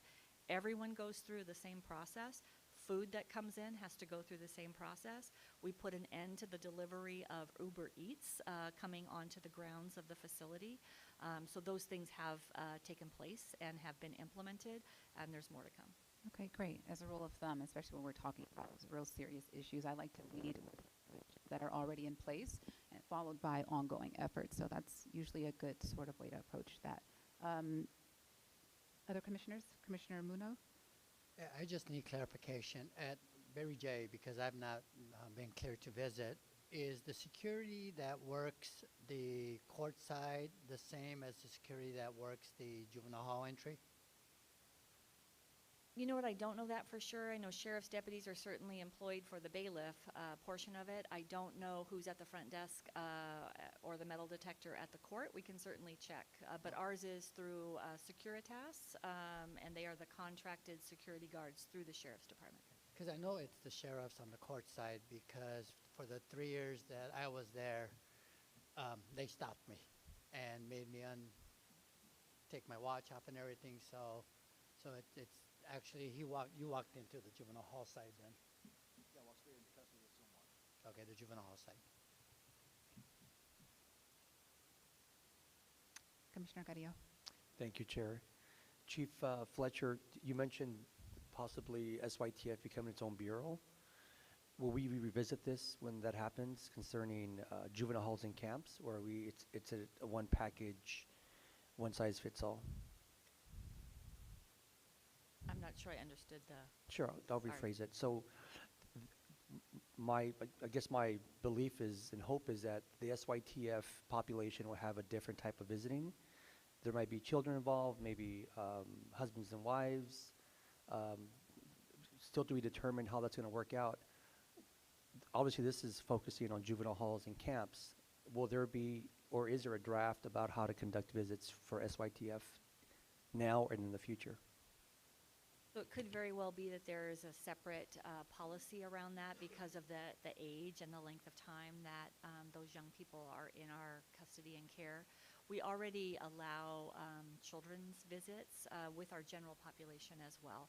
And so we have set up places at both Barry J and Central to be able to manage those so that our kids have access to their kids. And so that is happening.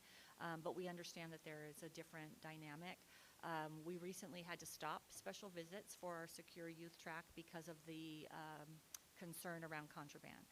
So that's a temporary pause on those visits until we can make sure that there are processes in place that our young people are receiving visitors that do not have any contraband. And so that will continue because they were actually getting visits more often than the general population on the weekends. So very likely there will be policies that might not be different, but will address all the populations in that policy. Any other commissioners? Thank you for that, Chief. Any other? All right. Hearing no other comments, thank you all who contributed to that part of the meeting. We're going to move on to item number 6, where we will discuss and take the appropriate action on probation's use of force policies and flow chart. Hopefully you've had time to review that, provided as a result of the POC's request for information related to the discussion of the OIG, that is the Office of Inspector General, report on compliance with the DOJ settlement agreement. We've placed those items in the agenda to be able to share this information with all of you and to see if anyone has follow-up questions or recommendations. And so I would love to hear from commissioners first on this item. Yeah. I just wanted to share that Jennifer Donnell is joining us at the table here from probation, who I think made this chart, if that's right, Jennifer. Thank you. Yeah, you're welcome to sit here at the table. Oh, you joined us at the podium. Thanks, Ms. Donnell. So this is attached to the agenda for those of you who are watching online, and the commissioners have a copy of it. So I don't know whether you want to give Ms. Donnell a chance to talk about it before we ask commissioners Please their do. input. That'd be great, yeah. So if you can just make sure the microphone is on green. Good afternoon, everyone. Again, my name is Jennifer Donnell. I am a bureau chief with the probation department, and I am with the compliance and evaluation division, which includes the first team, which you'll see is on the flow chart here. So this is our physical intervention process flow chart. When a physical intervention occurs, all required documentation, the entire packet, must be completed by the end of shift. Usually that's the policy, and that's what that's the preference. That's what we like to see. That includes all witness and direct involved staff have to complete a written statement. That's online in the probation case management system where the incidents are embedded.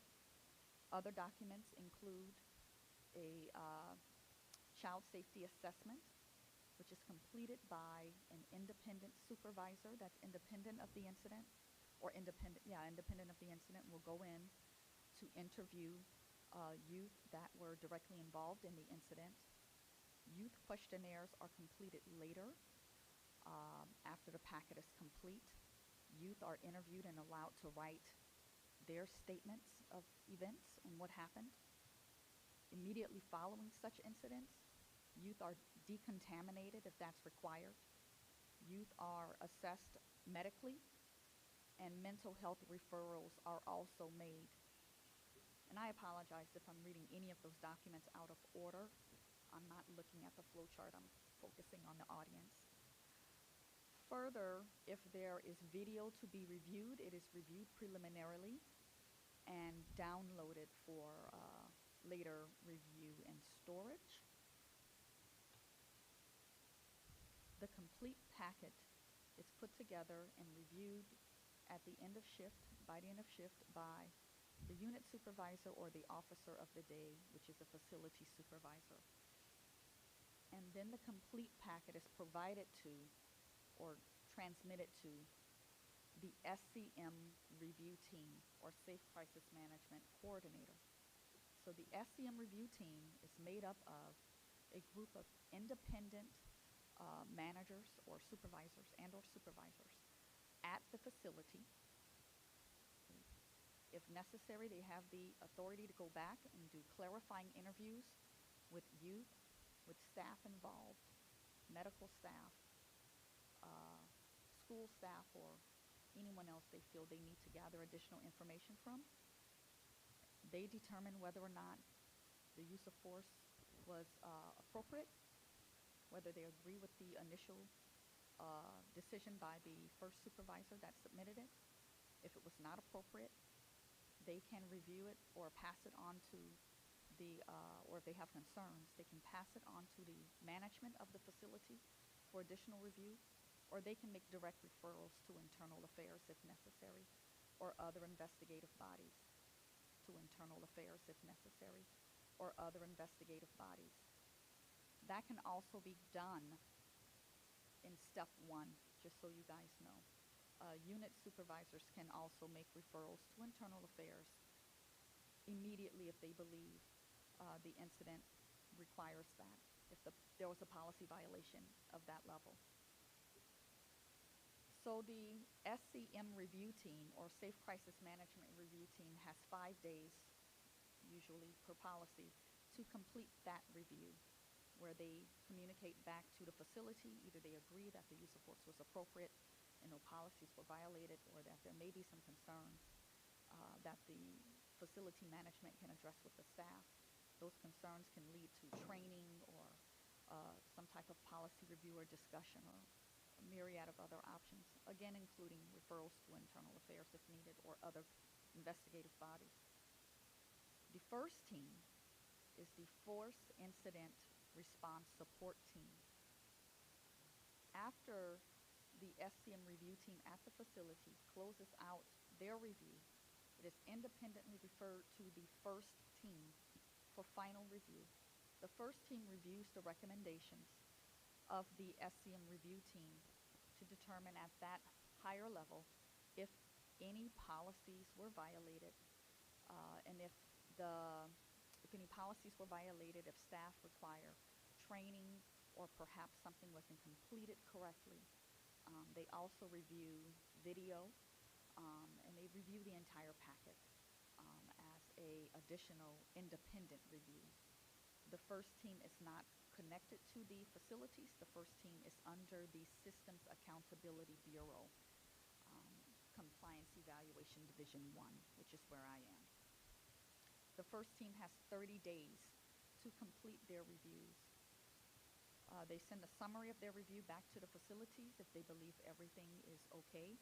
If they believe the incident requires follow-up and clarification, they provide very in-depth recommendations on the follow-up that is needed. And they can also refer to internal affairs or other investigative bodies if they believe the incident rises to that level.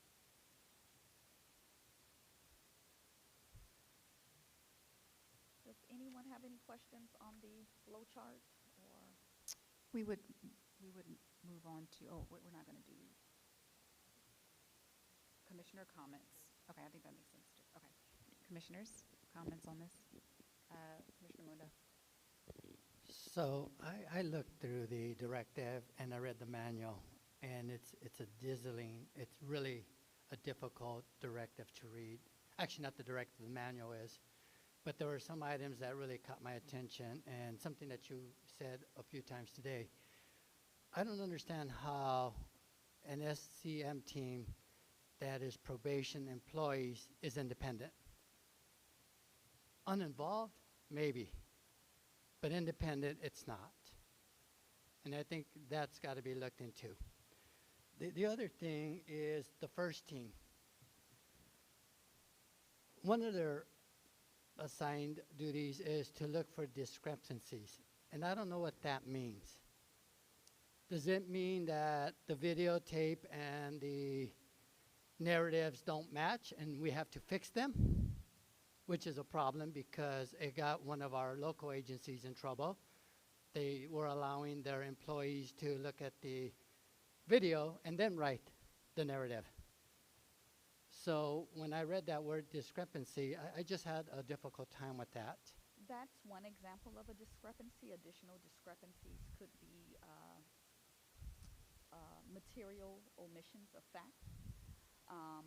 Other discrepancies could be from the packet, could be critical witnesses missing their written statements or direct involved staff missing written statements. It could also mean we're missing all of the youth statements, written statements. It could also mean we don't have the complete information from medical that's required. It can also mean we're missing decontamination information if spray was used. It can also mean we don't see that a debriefing occurred.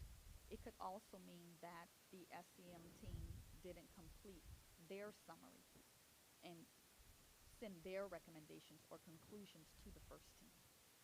So those are all discrepancies.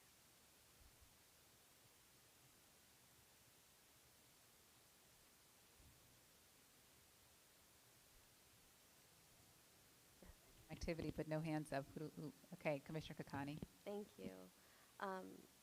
Sorry, can you just clarify, the discrepancies that you just identified are the ones that are identified by the first team, is that right? Or are you saying that can also be identified during the SCM review process? Both.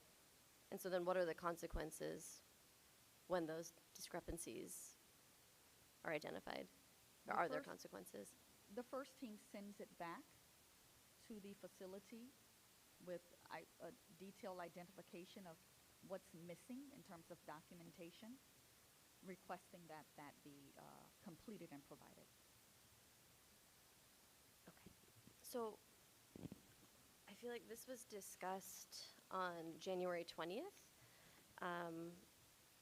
where Chief Fletcher shared with us that there was there was no timely submission of use of force incidents to the first team.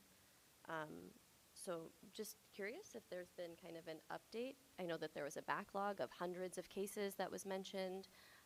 What is the status of that backlog? What is the status of timely submissions to the first team? All of that would be helpful if you have that information. So there's still a backlog. Of how many cases? I have about 300 plus at Barry J. Oh, just at Barry J.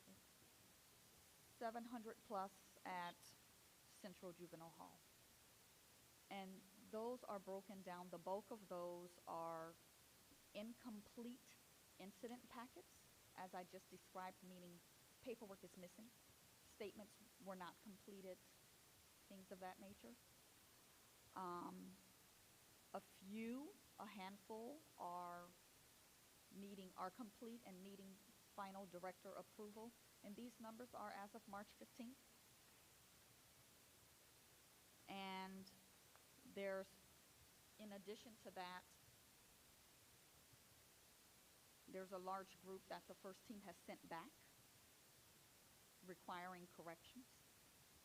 And just so you all know, when the facilities fall behind, we do go in the first team to assist at the SCM level to try to help manage the collection of the items that are missing to complete the packets, to help with completing the packets, and then step back out to do the first team role. Okay. So you're currently assisting with the 1,000 plus? We stepped in periodically to help at that level, at the second level, at step 2. Okay. To help periodically. When the need's dire, Sure. we step in and we'll send the first team in to help with the catch it up. Would you say the need is dire right now? Yes. Okay. So then the first team is stepping in to help with the SCM process? Not yet. There's a proposal that has been floated and approved by the monitor. We want the facilities to be current with step 1 on the flow chart. Wow. Be current with the completion of their actual packet and the SCM review. And these were based on discussions with the monitor. And then we would go in with the first team and additional staff to address the backlog. Okay, so we're not even touching the backlog right now. I believe they are, the facilities are, but the priority is don't add to the backlog. Got That's it. what I'm getting at. We don't want them adding to the backlog. We want them to keep incidents current as they occur. Sure. Yeah. So there could be a use of force incident from January of 2022, say, that has not been reviewed by the first team, or maybe it has been reviewed and there's outstanding paperwork. For example, a young person wasn't interviewed. And right now, there's no process or there's no kind of follow-up to ensure that that young person is interviewed a year after this year's use of force incident occurred. Is that like a potential scenario? That's a potential scenario. I'm just horrified by this information. And so what if that young person's no longer incarcerated or no longer in a juvenile facility? Then that use of force incident dies a quiet death? Not in my opinion, no. It still needs to be completed. If there's other documentation and evidence that shows there was no policy violation, if there's video and things of that nature, if there's a detailed medical report or something like that that shows that there was no violation, it can still be completed. If there is something showing that something was out of policy or out of line, then we have to find that kid to find out what happened. But you have no idea kind of how many of these 1,000 use of force incidents that are outstanding might have like a young person who needs to be found, or who might have like a staff member that needs to be interviewed, or... Not at the moment, not sitting here right now. No, I don't have that in front of me.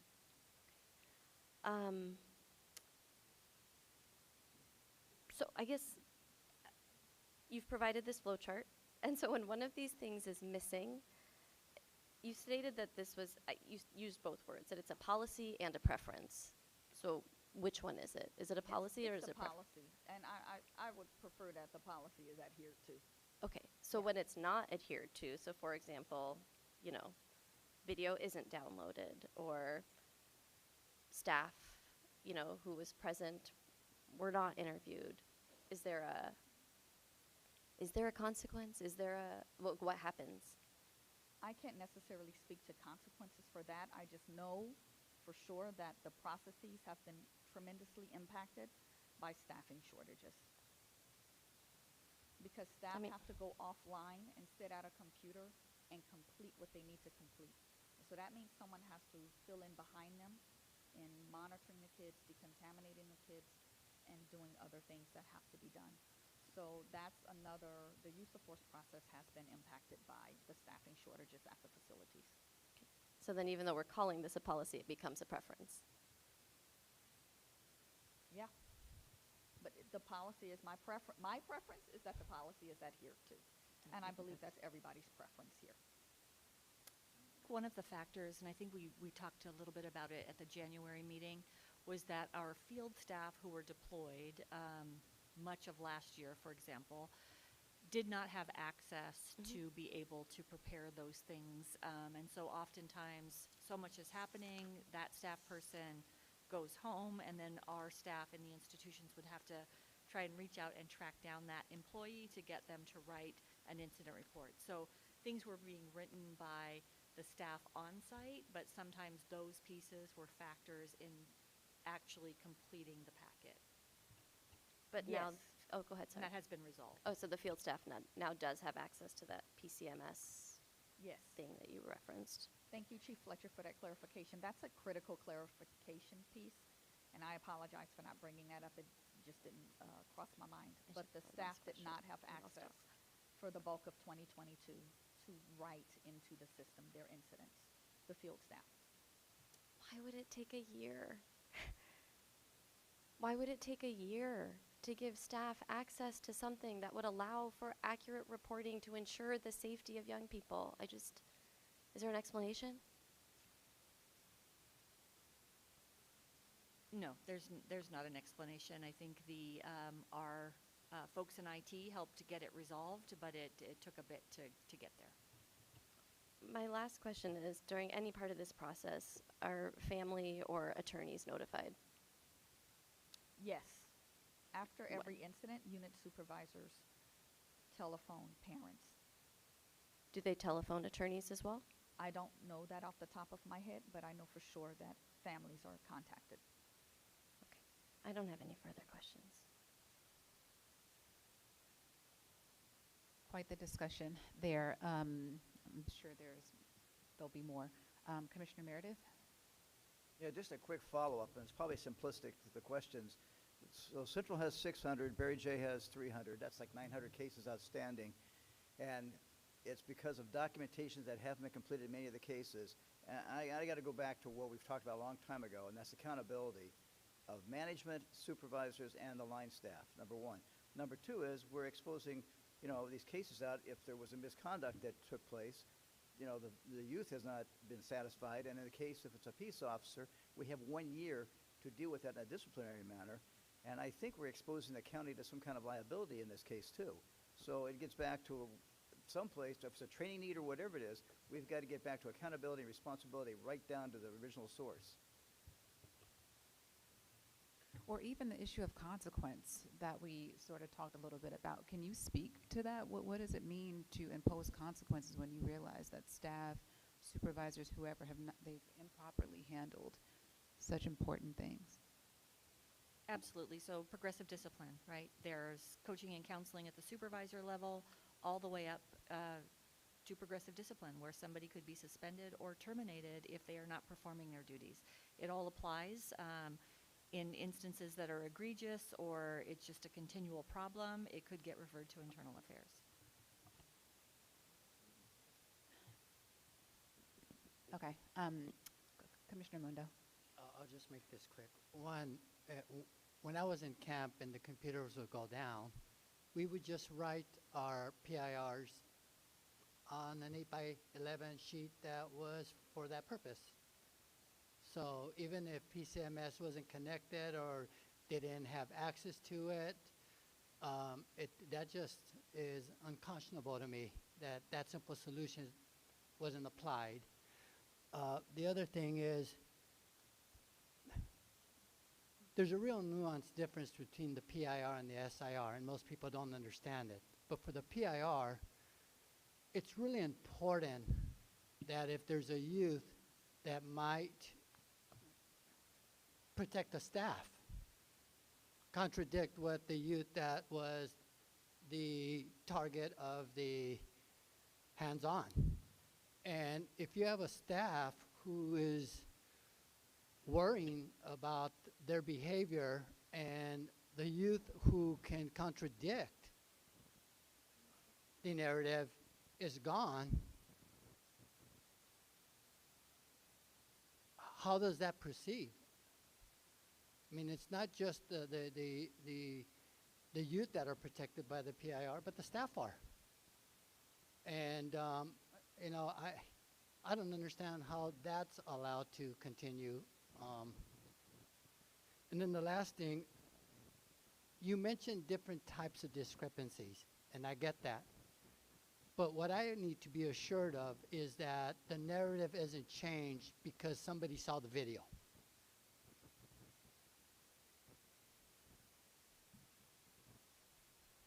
I don't believe, I'm not aware of staff watching video before writing anything. So when your first team sees the discrepancy of that nature, then it's just pointed out and that's it. Pretty much. Okay. Usually it would be, yeah, pretty much, yeah. Commissioner Carrillo. Thank you, Chair. This turns out to be one of my favorite topics, and it's just very enlightening because and I'll use Vice Chair Kakani's entire comments to preface what I'm going to say next. So, as many of you know, if there's 600 backlog cases at Central, I'm 601. So I've been waiting for 30 years for this to activate and run the course of this gamut that we're looking at here on this flow chart. 17 years old, had been there for over a year. Unit M and N. I've always had sinus problems, so there I was in Unit R awaiting to see the doctor.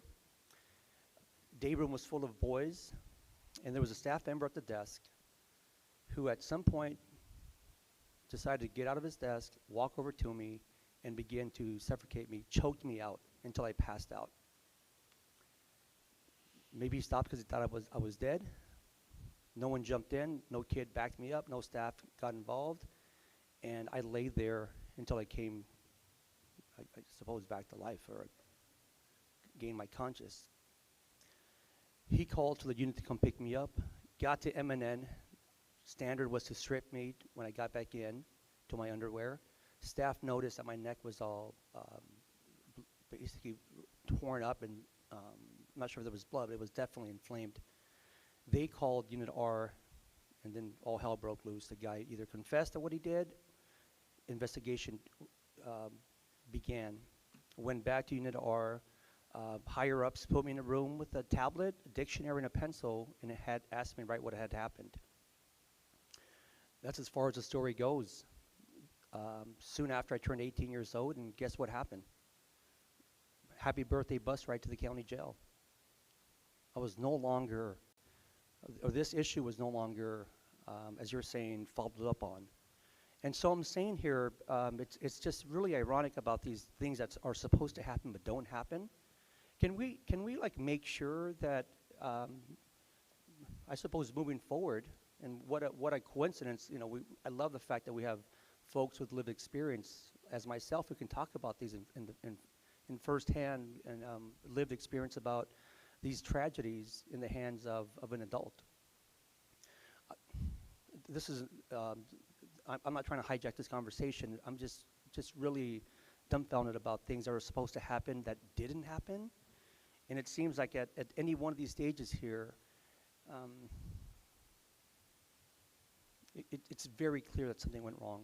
And I suppose there's log books that go that far back, but as of now, probation has never offered to look into it. And it's more, I would use it more as a case study than anything else, to say, like, look, here's one of our former commissioners, or existing commissioners, has this dynamic here, and what are we going to do about it? Thank you. Well, I would say that I can appreciate the art and storytelling. It gives us good visuals to sort of put behind some of these issues. And if Commissioner Carrillo was case 601, then I could perhaps be case 602. I was also choked unconscious at Compton Court back in 2005. And I actually, a few years ago, saw the probation officer that was responsible for movement control at the time that did it. Probably forgot that he had done it, but it's definitely many, many, many cases of unresolved uses of force out there where young people are held to the highest regard and account when they've committed wrong, but probation gets off with impunity, what it seems like all the time, and committing more ill than is fair. So I just wanted to add that. Commissioner Meredith. Yeah, I just want to add, we have a lot of good staff out there, but what this tells me is we have 1,000 cases out there that we cannot look for pattern of practice to find that bad apple that might be doing something. So that's one of the big concerns I would have about that many cases being backlogged. Commissioner Garcia-Lace. Thanks to both of you for your stories. I have a question for Chief Fletcher. Well, let me also say, I think the word horrified is a good word. I thought this was going well until I heard the backlog of 1,000. That was actually shocking. Is this something that the BSCC is looking at and expecting improvement on, or is this not part of the Title 15 compliance reviews? Something that is in the DOJ settlement agreement. So as Ms. Donnell mentioned, we are working and have presented a draft plan to the DOJ about how we will address these. And what you're hearing today is transparency, right? We could have very much said we have a backlog and not been as transparent as Ms. Donnell has been today. So we want to bring this forward. We know it's a huge issue. We don't want repeats of the stories we just heard. We want to correct the problem and sustain the corrective action that is absolutely required to make sure we don't fall back into a situation like this.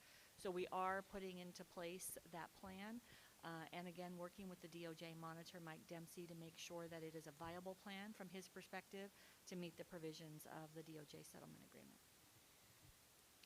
I appreciate the transparency, especially since the DOJ settlement for a large part has been confidential process, not shared with the public.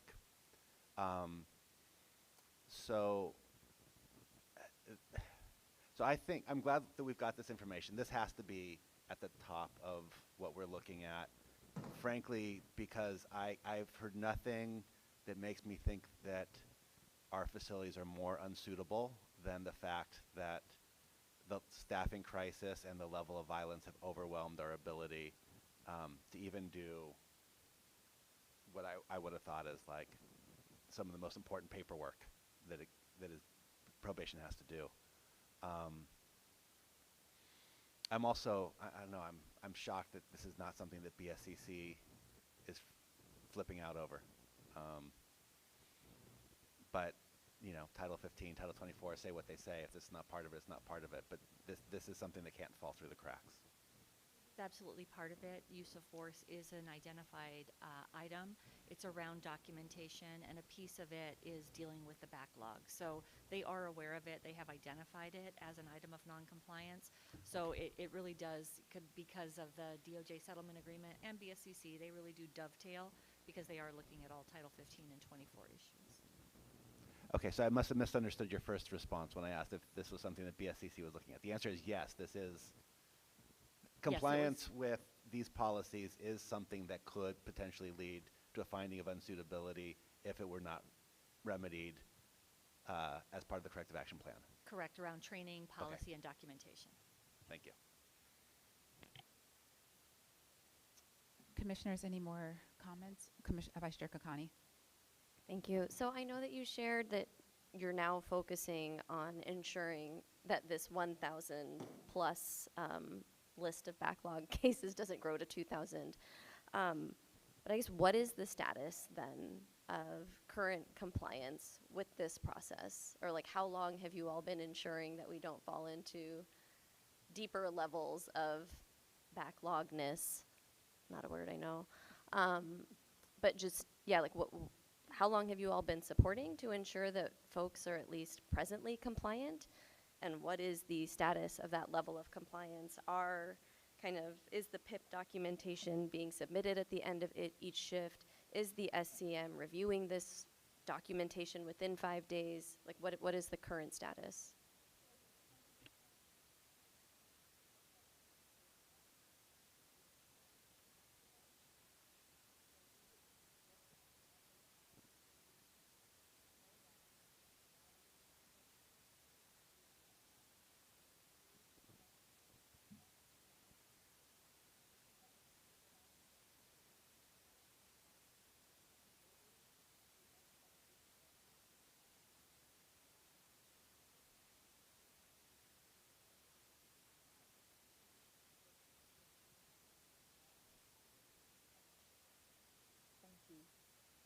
I apologize. I meet with DSV management tomorrow, and I hope you guys heard what I was saying initially. Okay, thank you. And when we meet, this is one of the items on the agenda that I'm going to brief him on. He's slightly aware, but we're going to do a deeper dive tomorrow about the plan to keep things current and about how my team will look and pull to see what's not current and start assisting based on those numbers with, if anything's not current, getting it current and keeping it current. We have to get stability to keeping things current to not increase the backlog. Because, you know what I mean, the resources If things are working as they should at the facility level, then all the resources can go to addressing the backlog. Thank you. I'm going to go to Commissioner Canales and then to Terry.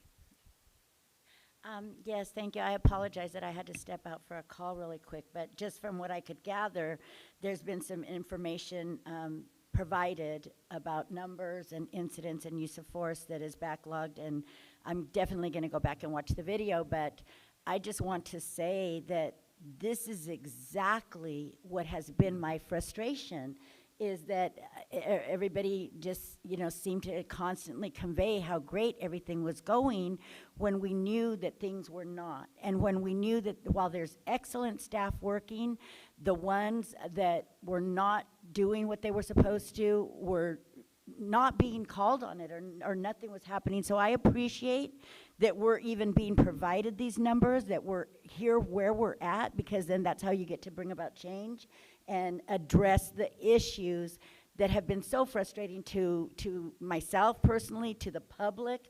And I think that this is an excellent, devastating news. I understand that completely. But also I think that this will be good for the staff that are there to do the right job, to do the right thing, that they not feel intimidated when these actions take place, that they can start to see that they're supported. The staff that are doing the right thing, because we know they're there. But I think oftentimes what happens is they go unnoticed or just get clumped in with all this that has been happening that nobody has addressed so far. So thank you very much. Any other comments? Oh, yeah, sorry about that, Commissioner Terry. I just had a clarifying question. I think you said that one of the issues that contributes to the backlog is the lack of staffing, and so I know that that's not going to change overnight, so I'm just curious what other types of changes could be put into place to kind of help address, because if we know that there's still not going to be enough staff to complete the different steps, do we need to look at the steps? Or, is there any adjustments that could be made there? I'm just trying to figure out what would be a plan, intermediate plan, knowing that there's not enough staff and that contributes to the backlog. In my opinion, the immediate solution is they have to work with what they have and manage it, right? Just like we have to work with what we have to move the kids to school, and we've seen that we're able to do that when we get creative and move resources around.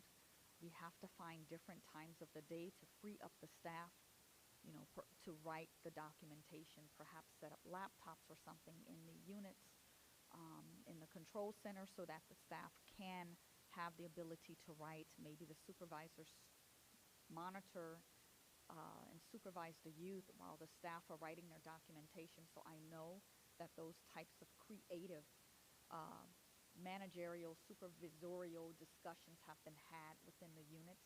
I know that my staff have been out and had those discussions at the facilities, that with the push to encourage and get them to do this, because it has to get done with the current staff. Now, the second part of your question, I really appreciate about the look at the policy and the steps. These steps, in particular, step 2 is a legacy from, I want to say that's about 15 years old, that process, the safe crisis management process. And at some point, the department has to take a higher level and bring our reviews more current. And that is part of the Cal DOJ agreement, as Chief Fletcher has stated.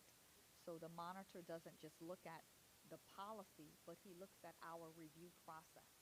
And if our review process, and we have had, I liaison with the monitor, we have had preliminary discussions about the review process.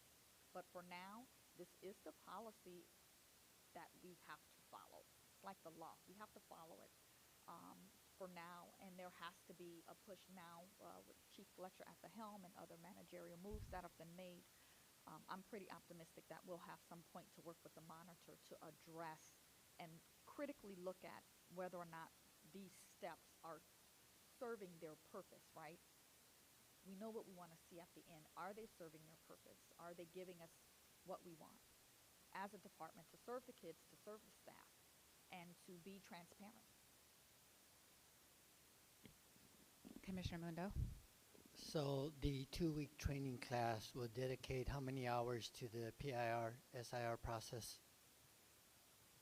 Again, I'll bring that back, but I can tell you that has been something as a new person being onboarded and the bureau chief that is very serious. At sleepless nights when I looked at those numbers, and Jennifer's correct, we have to work with what we have. There's nothing that's going to fly in to help us. If it means I have to go watch some of the youth, and I've said that, but if I have to go watch some of the youth, there's going to be some accountability that's going to be handed over to our managers as well. So we are meeting regularly with managerial staff. We're looking at putting staff in place with the skill set that can move us forward, and putting others in a place where their skill set better fits the department. So all of that's being looked at very seriously. This is at the top of the list. Our bureau chief is going to be here today. He is meeting with a group of managers for something, for paperwork similar to this that was not completed timely. So that's not going to be acceptable moving forward, and there will be consequences from the top down for all of us to get it done. So I will let you know. I will look at the entire training plan. Again, like I said, de-escalation, paperwork, and those kind of things were at the top of the list. Even field staff came back and said they didn't feel equipped to do the things that they needed to do. And so we need to own that and do better with that. It wasn't that so a lot of them didn't want to do it. Some of them didn't know what to do. And that's not acceptable either, to deploy them and not have them ready to respond in these incidents. So we concur, and we're with you. We hear you. And we deserve this conversation, and we deserve monitoring, and we're going to report back and tell you how we're doing with this process. Yeah, thank you for that. I think we deserve those things and a lot more, right? And I will say that with all that we've learned today, that this discussion will absolutely translate into a town hall where we can focus solely on this issue from the top down and really figure out what's in front of us. The POC won't be responsible for, this being a perpetual issue. And so I'm glad that this has sort of come to the light, and so we can build a plan around it. I appreciate the transparency, the accountability. Those are all great starting points for real progress and hopeful success. And so I'm happy to move on to item number 7, knowing that this conversation took place the way that it did. Thank you all for that. Unless other commissioners have. Oh, that's why we've got you. Thank you, Commissioner Kakani, for keeping us on our toes. Yes. Thank you for all that discussion. If there are members of the public present who'd like to make public comment, please come to the podium. We'll go to you first. And if you're online, please raise your hand using the raise your hand function. Dial *3 if you're on your phone, and we will we'll proceed. Are we ready? Yeah, I will say, though, again, in the interest of keeping time, we may have to limit certain comments to 1 minute, depending on how well we do. But I'd like to try to fit everyone in, so let's get started. Ms. Kirby in the background here. Ooh, sorry. I think if we do that, we have to do it for everyone. So I think you have to make that decision right now. Okay, how many members of the public are online? Any hands Do we have online? any written or live? None. Comment? Okay. Okay. So 2 we'll go minutes with- is just we'll fine. Go with 2 minutes. Yeah. Go ahead, Rogelio. Thank you. Hi, I'm Rogelio from Next Level Education. It didn't surprise me, those numbers, but I know it's a hard job for both probation and the youth. But that's 1,000 that are reported. I mean, because I know I was in the system, same thing happened to me, and it was just, this is what happens. I mean, the staff had a bad day. Don't look at the wall when he's standing to you, because you may shove your face against it. You know what I'm saying? They used to put dominoes on top of on the edge of your window of your cell, and if it fell, you made too much noise, and they came in and took care of you. Those were the things that happened. And I know it's now there's a change happening. It's a good thing. And just a suggestion, like for what I'm gonna do with my staff, I'm gonna have them training jujitsu. I know it sounds kind of crazy, but jujitsu is a non-strikeable martial art. That means you learn how to diffuse a situation and take somebody down without striking them. That means no elbows, no hands. You know what I mean? Because I mean, you got punched. I'm saying if staff was having a bad day, and you acted up, which you're a youth, You know, you got testosterone going, your frontal lobe's developing. I mean, there's a lot of scientific stuff behind it. It's not just, it's not what's wrong with you, it's what has happened to you. And I think that's what the staff need to understand too, and work together. And if the process takes that long, what surprises me is this says, it says it's the physical intervention process flowchart, and I didn't hear no intervention. All I heard was structure of how this is developed and how this is going on. And if I believe if you have a team, you know, like I would be more than willing to handle all these violent kids. Like that's my specialty. But if you have a team that comes in at any situation like that, because staff needs to be diffused too, because they have adrenaline going and everything. So it's not their fault as well. You know what I'm saying?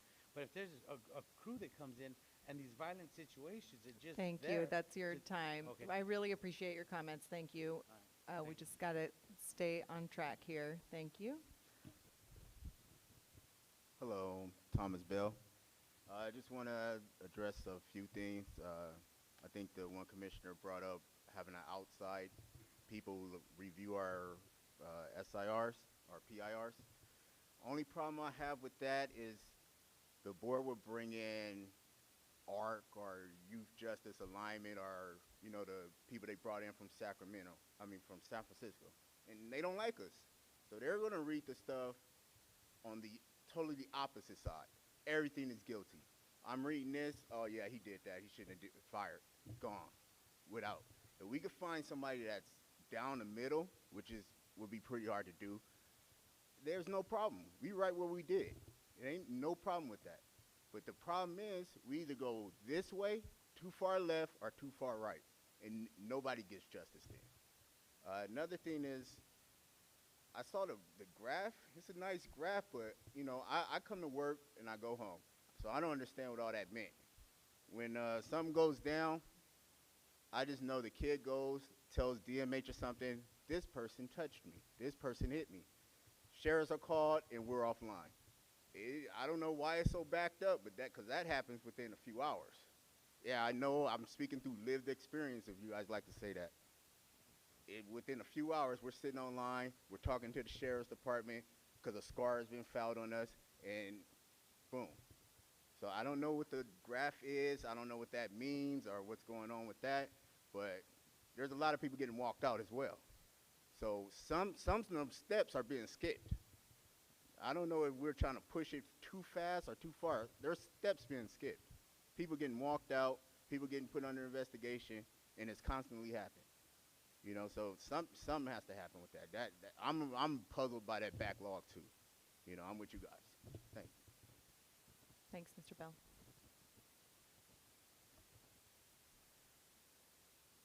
I should say good evening.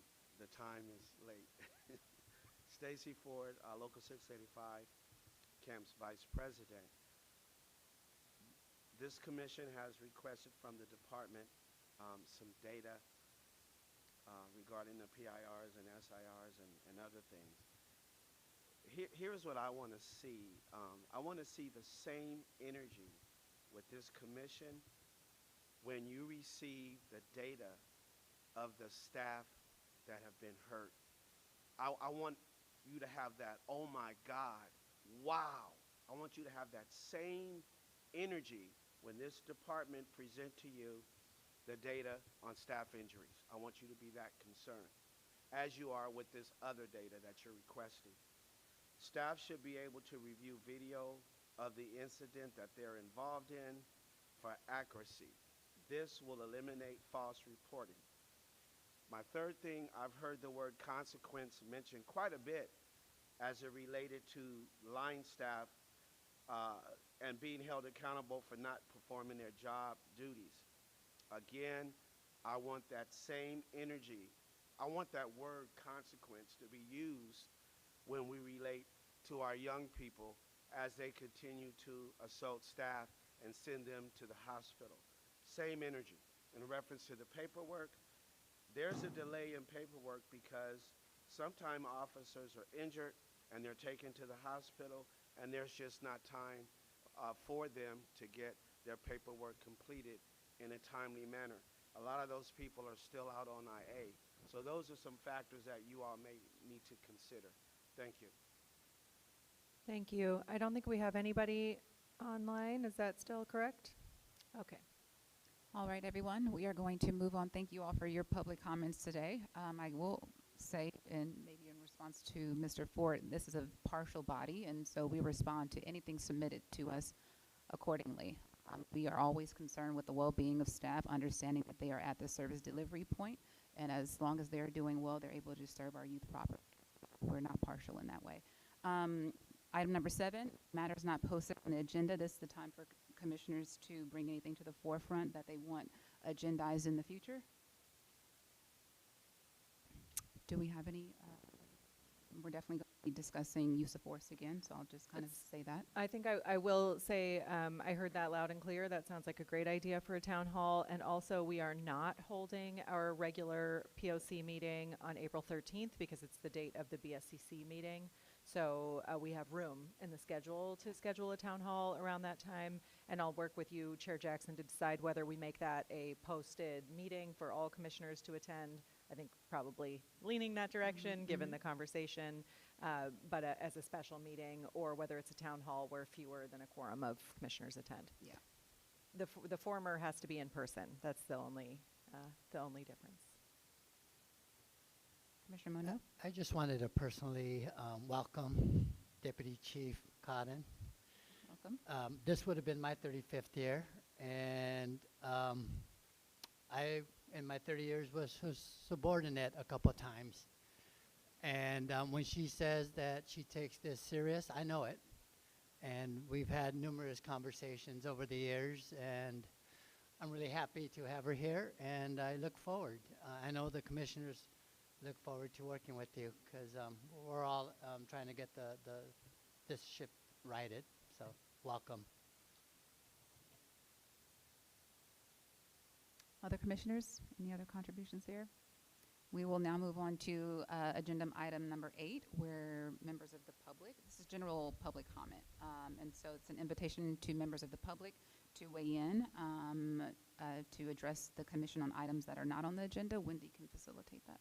Sure. So if anyone in the room would like to give comment on items not on the agenda but related to the Probation Oversight Commission, please stand at the podium. Do we have anyone with their hands raised, or you dial *3 on your phone? Just to note, at this point, we are reducing public comment to 1 minute. We are sorry for that, but it's 1 minute at this point. Thank you. Do we have some hands up on the computer? Okay. All right. Welcome. Rudy Hernandez, Reserve Deputy Probation Officer with LA County. I come to you today just as a father. It's just a general comment. I've gotten an opportunity to work the halls, and it's just one of the things that really stood out to me one time, really broke my heart, was a kid that was waiting for parents, and the parents never showed up, you know, and it seems to happen more times than not from what I'm aware of. And like I said, I'm coming to you as a father of two boys. My 13-year-old, having gone through, he was on a path that he was going to end up, you know, at one of the camps more than likely. But thank God to, you know, the intervention, and it takes a village, you know. Thankfully for the school, the programs that were offered to him, the county, law enforcement, the courts, you know, and we were able to step in and really just kind of turn him around. And like I said, I come to you as a father, and one thing that I'm going to ask, you know, the commissioners, all the staff is, you know, put all the emotion aside, put all differences aside, and then just really the golden question is, how does this directly affect the youth so that we can move forward in the forward position, you know. I know my time's up, and I apologize. Thank you for the time.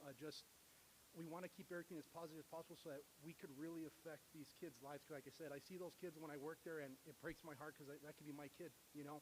And like I said, I'm coming to you as a community member, as a father, and like I said, I ask everyone, just come from a place of love, a good intention, just to move forward so that we could really affect the youth. And like I said, thank you for everybody that's here. I appreciate every single one of you. Thank you. Once again, Rudy Hernandez with the Probation Department. Thank you. Thank you for your time, Mr. Hernandez. Any comment online? Anyone with their hands up? Oh, very efficient. Thank you all for commenting. We are going to adjourn the meeting. We're going to do something slightly different this time. I'm going to present a motion to adjourn the meeting. We haven't done that before, right? Yeah, first time for everything. Okay, so I'm going to move to adjourn the meeting. If I could have that seconded by Commissioner. Seconded. Seconded by Commissioner Kakani, and we will all now vote. Oh, voice vote. Aye. All right, and I'll do my little spiel. Thank you all for your comments and contributions today. As a quick reminder, you be sure to follow us on all social media platforms and subscribe to our YouTube channel at LA County POC. To receive reminders about our upcoming meetings, visit our website at poc.lacounty.gov. To subscribe to our email listing, it is now 2:37 p.m. and I adjourn this meeting. Thank you all again.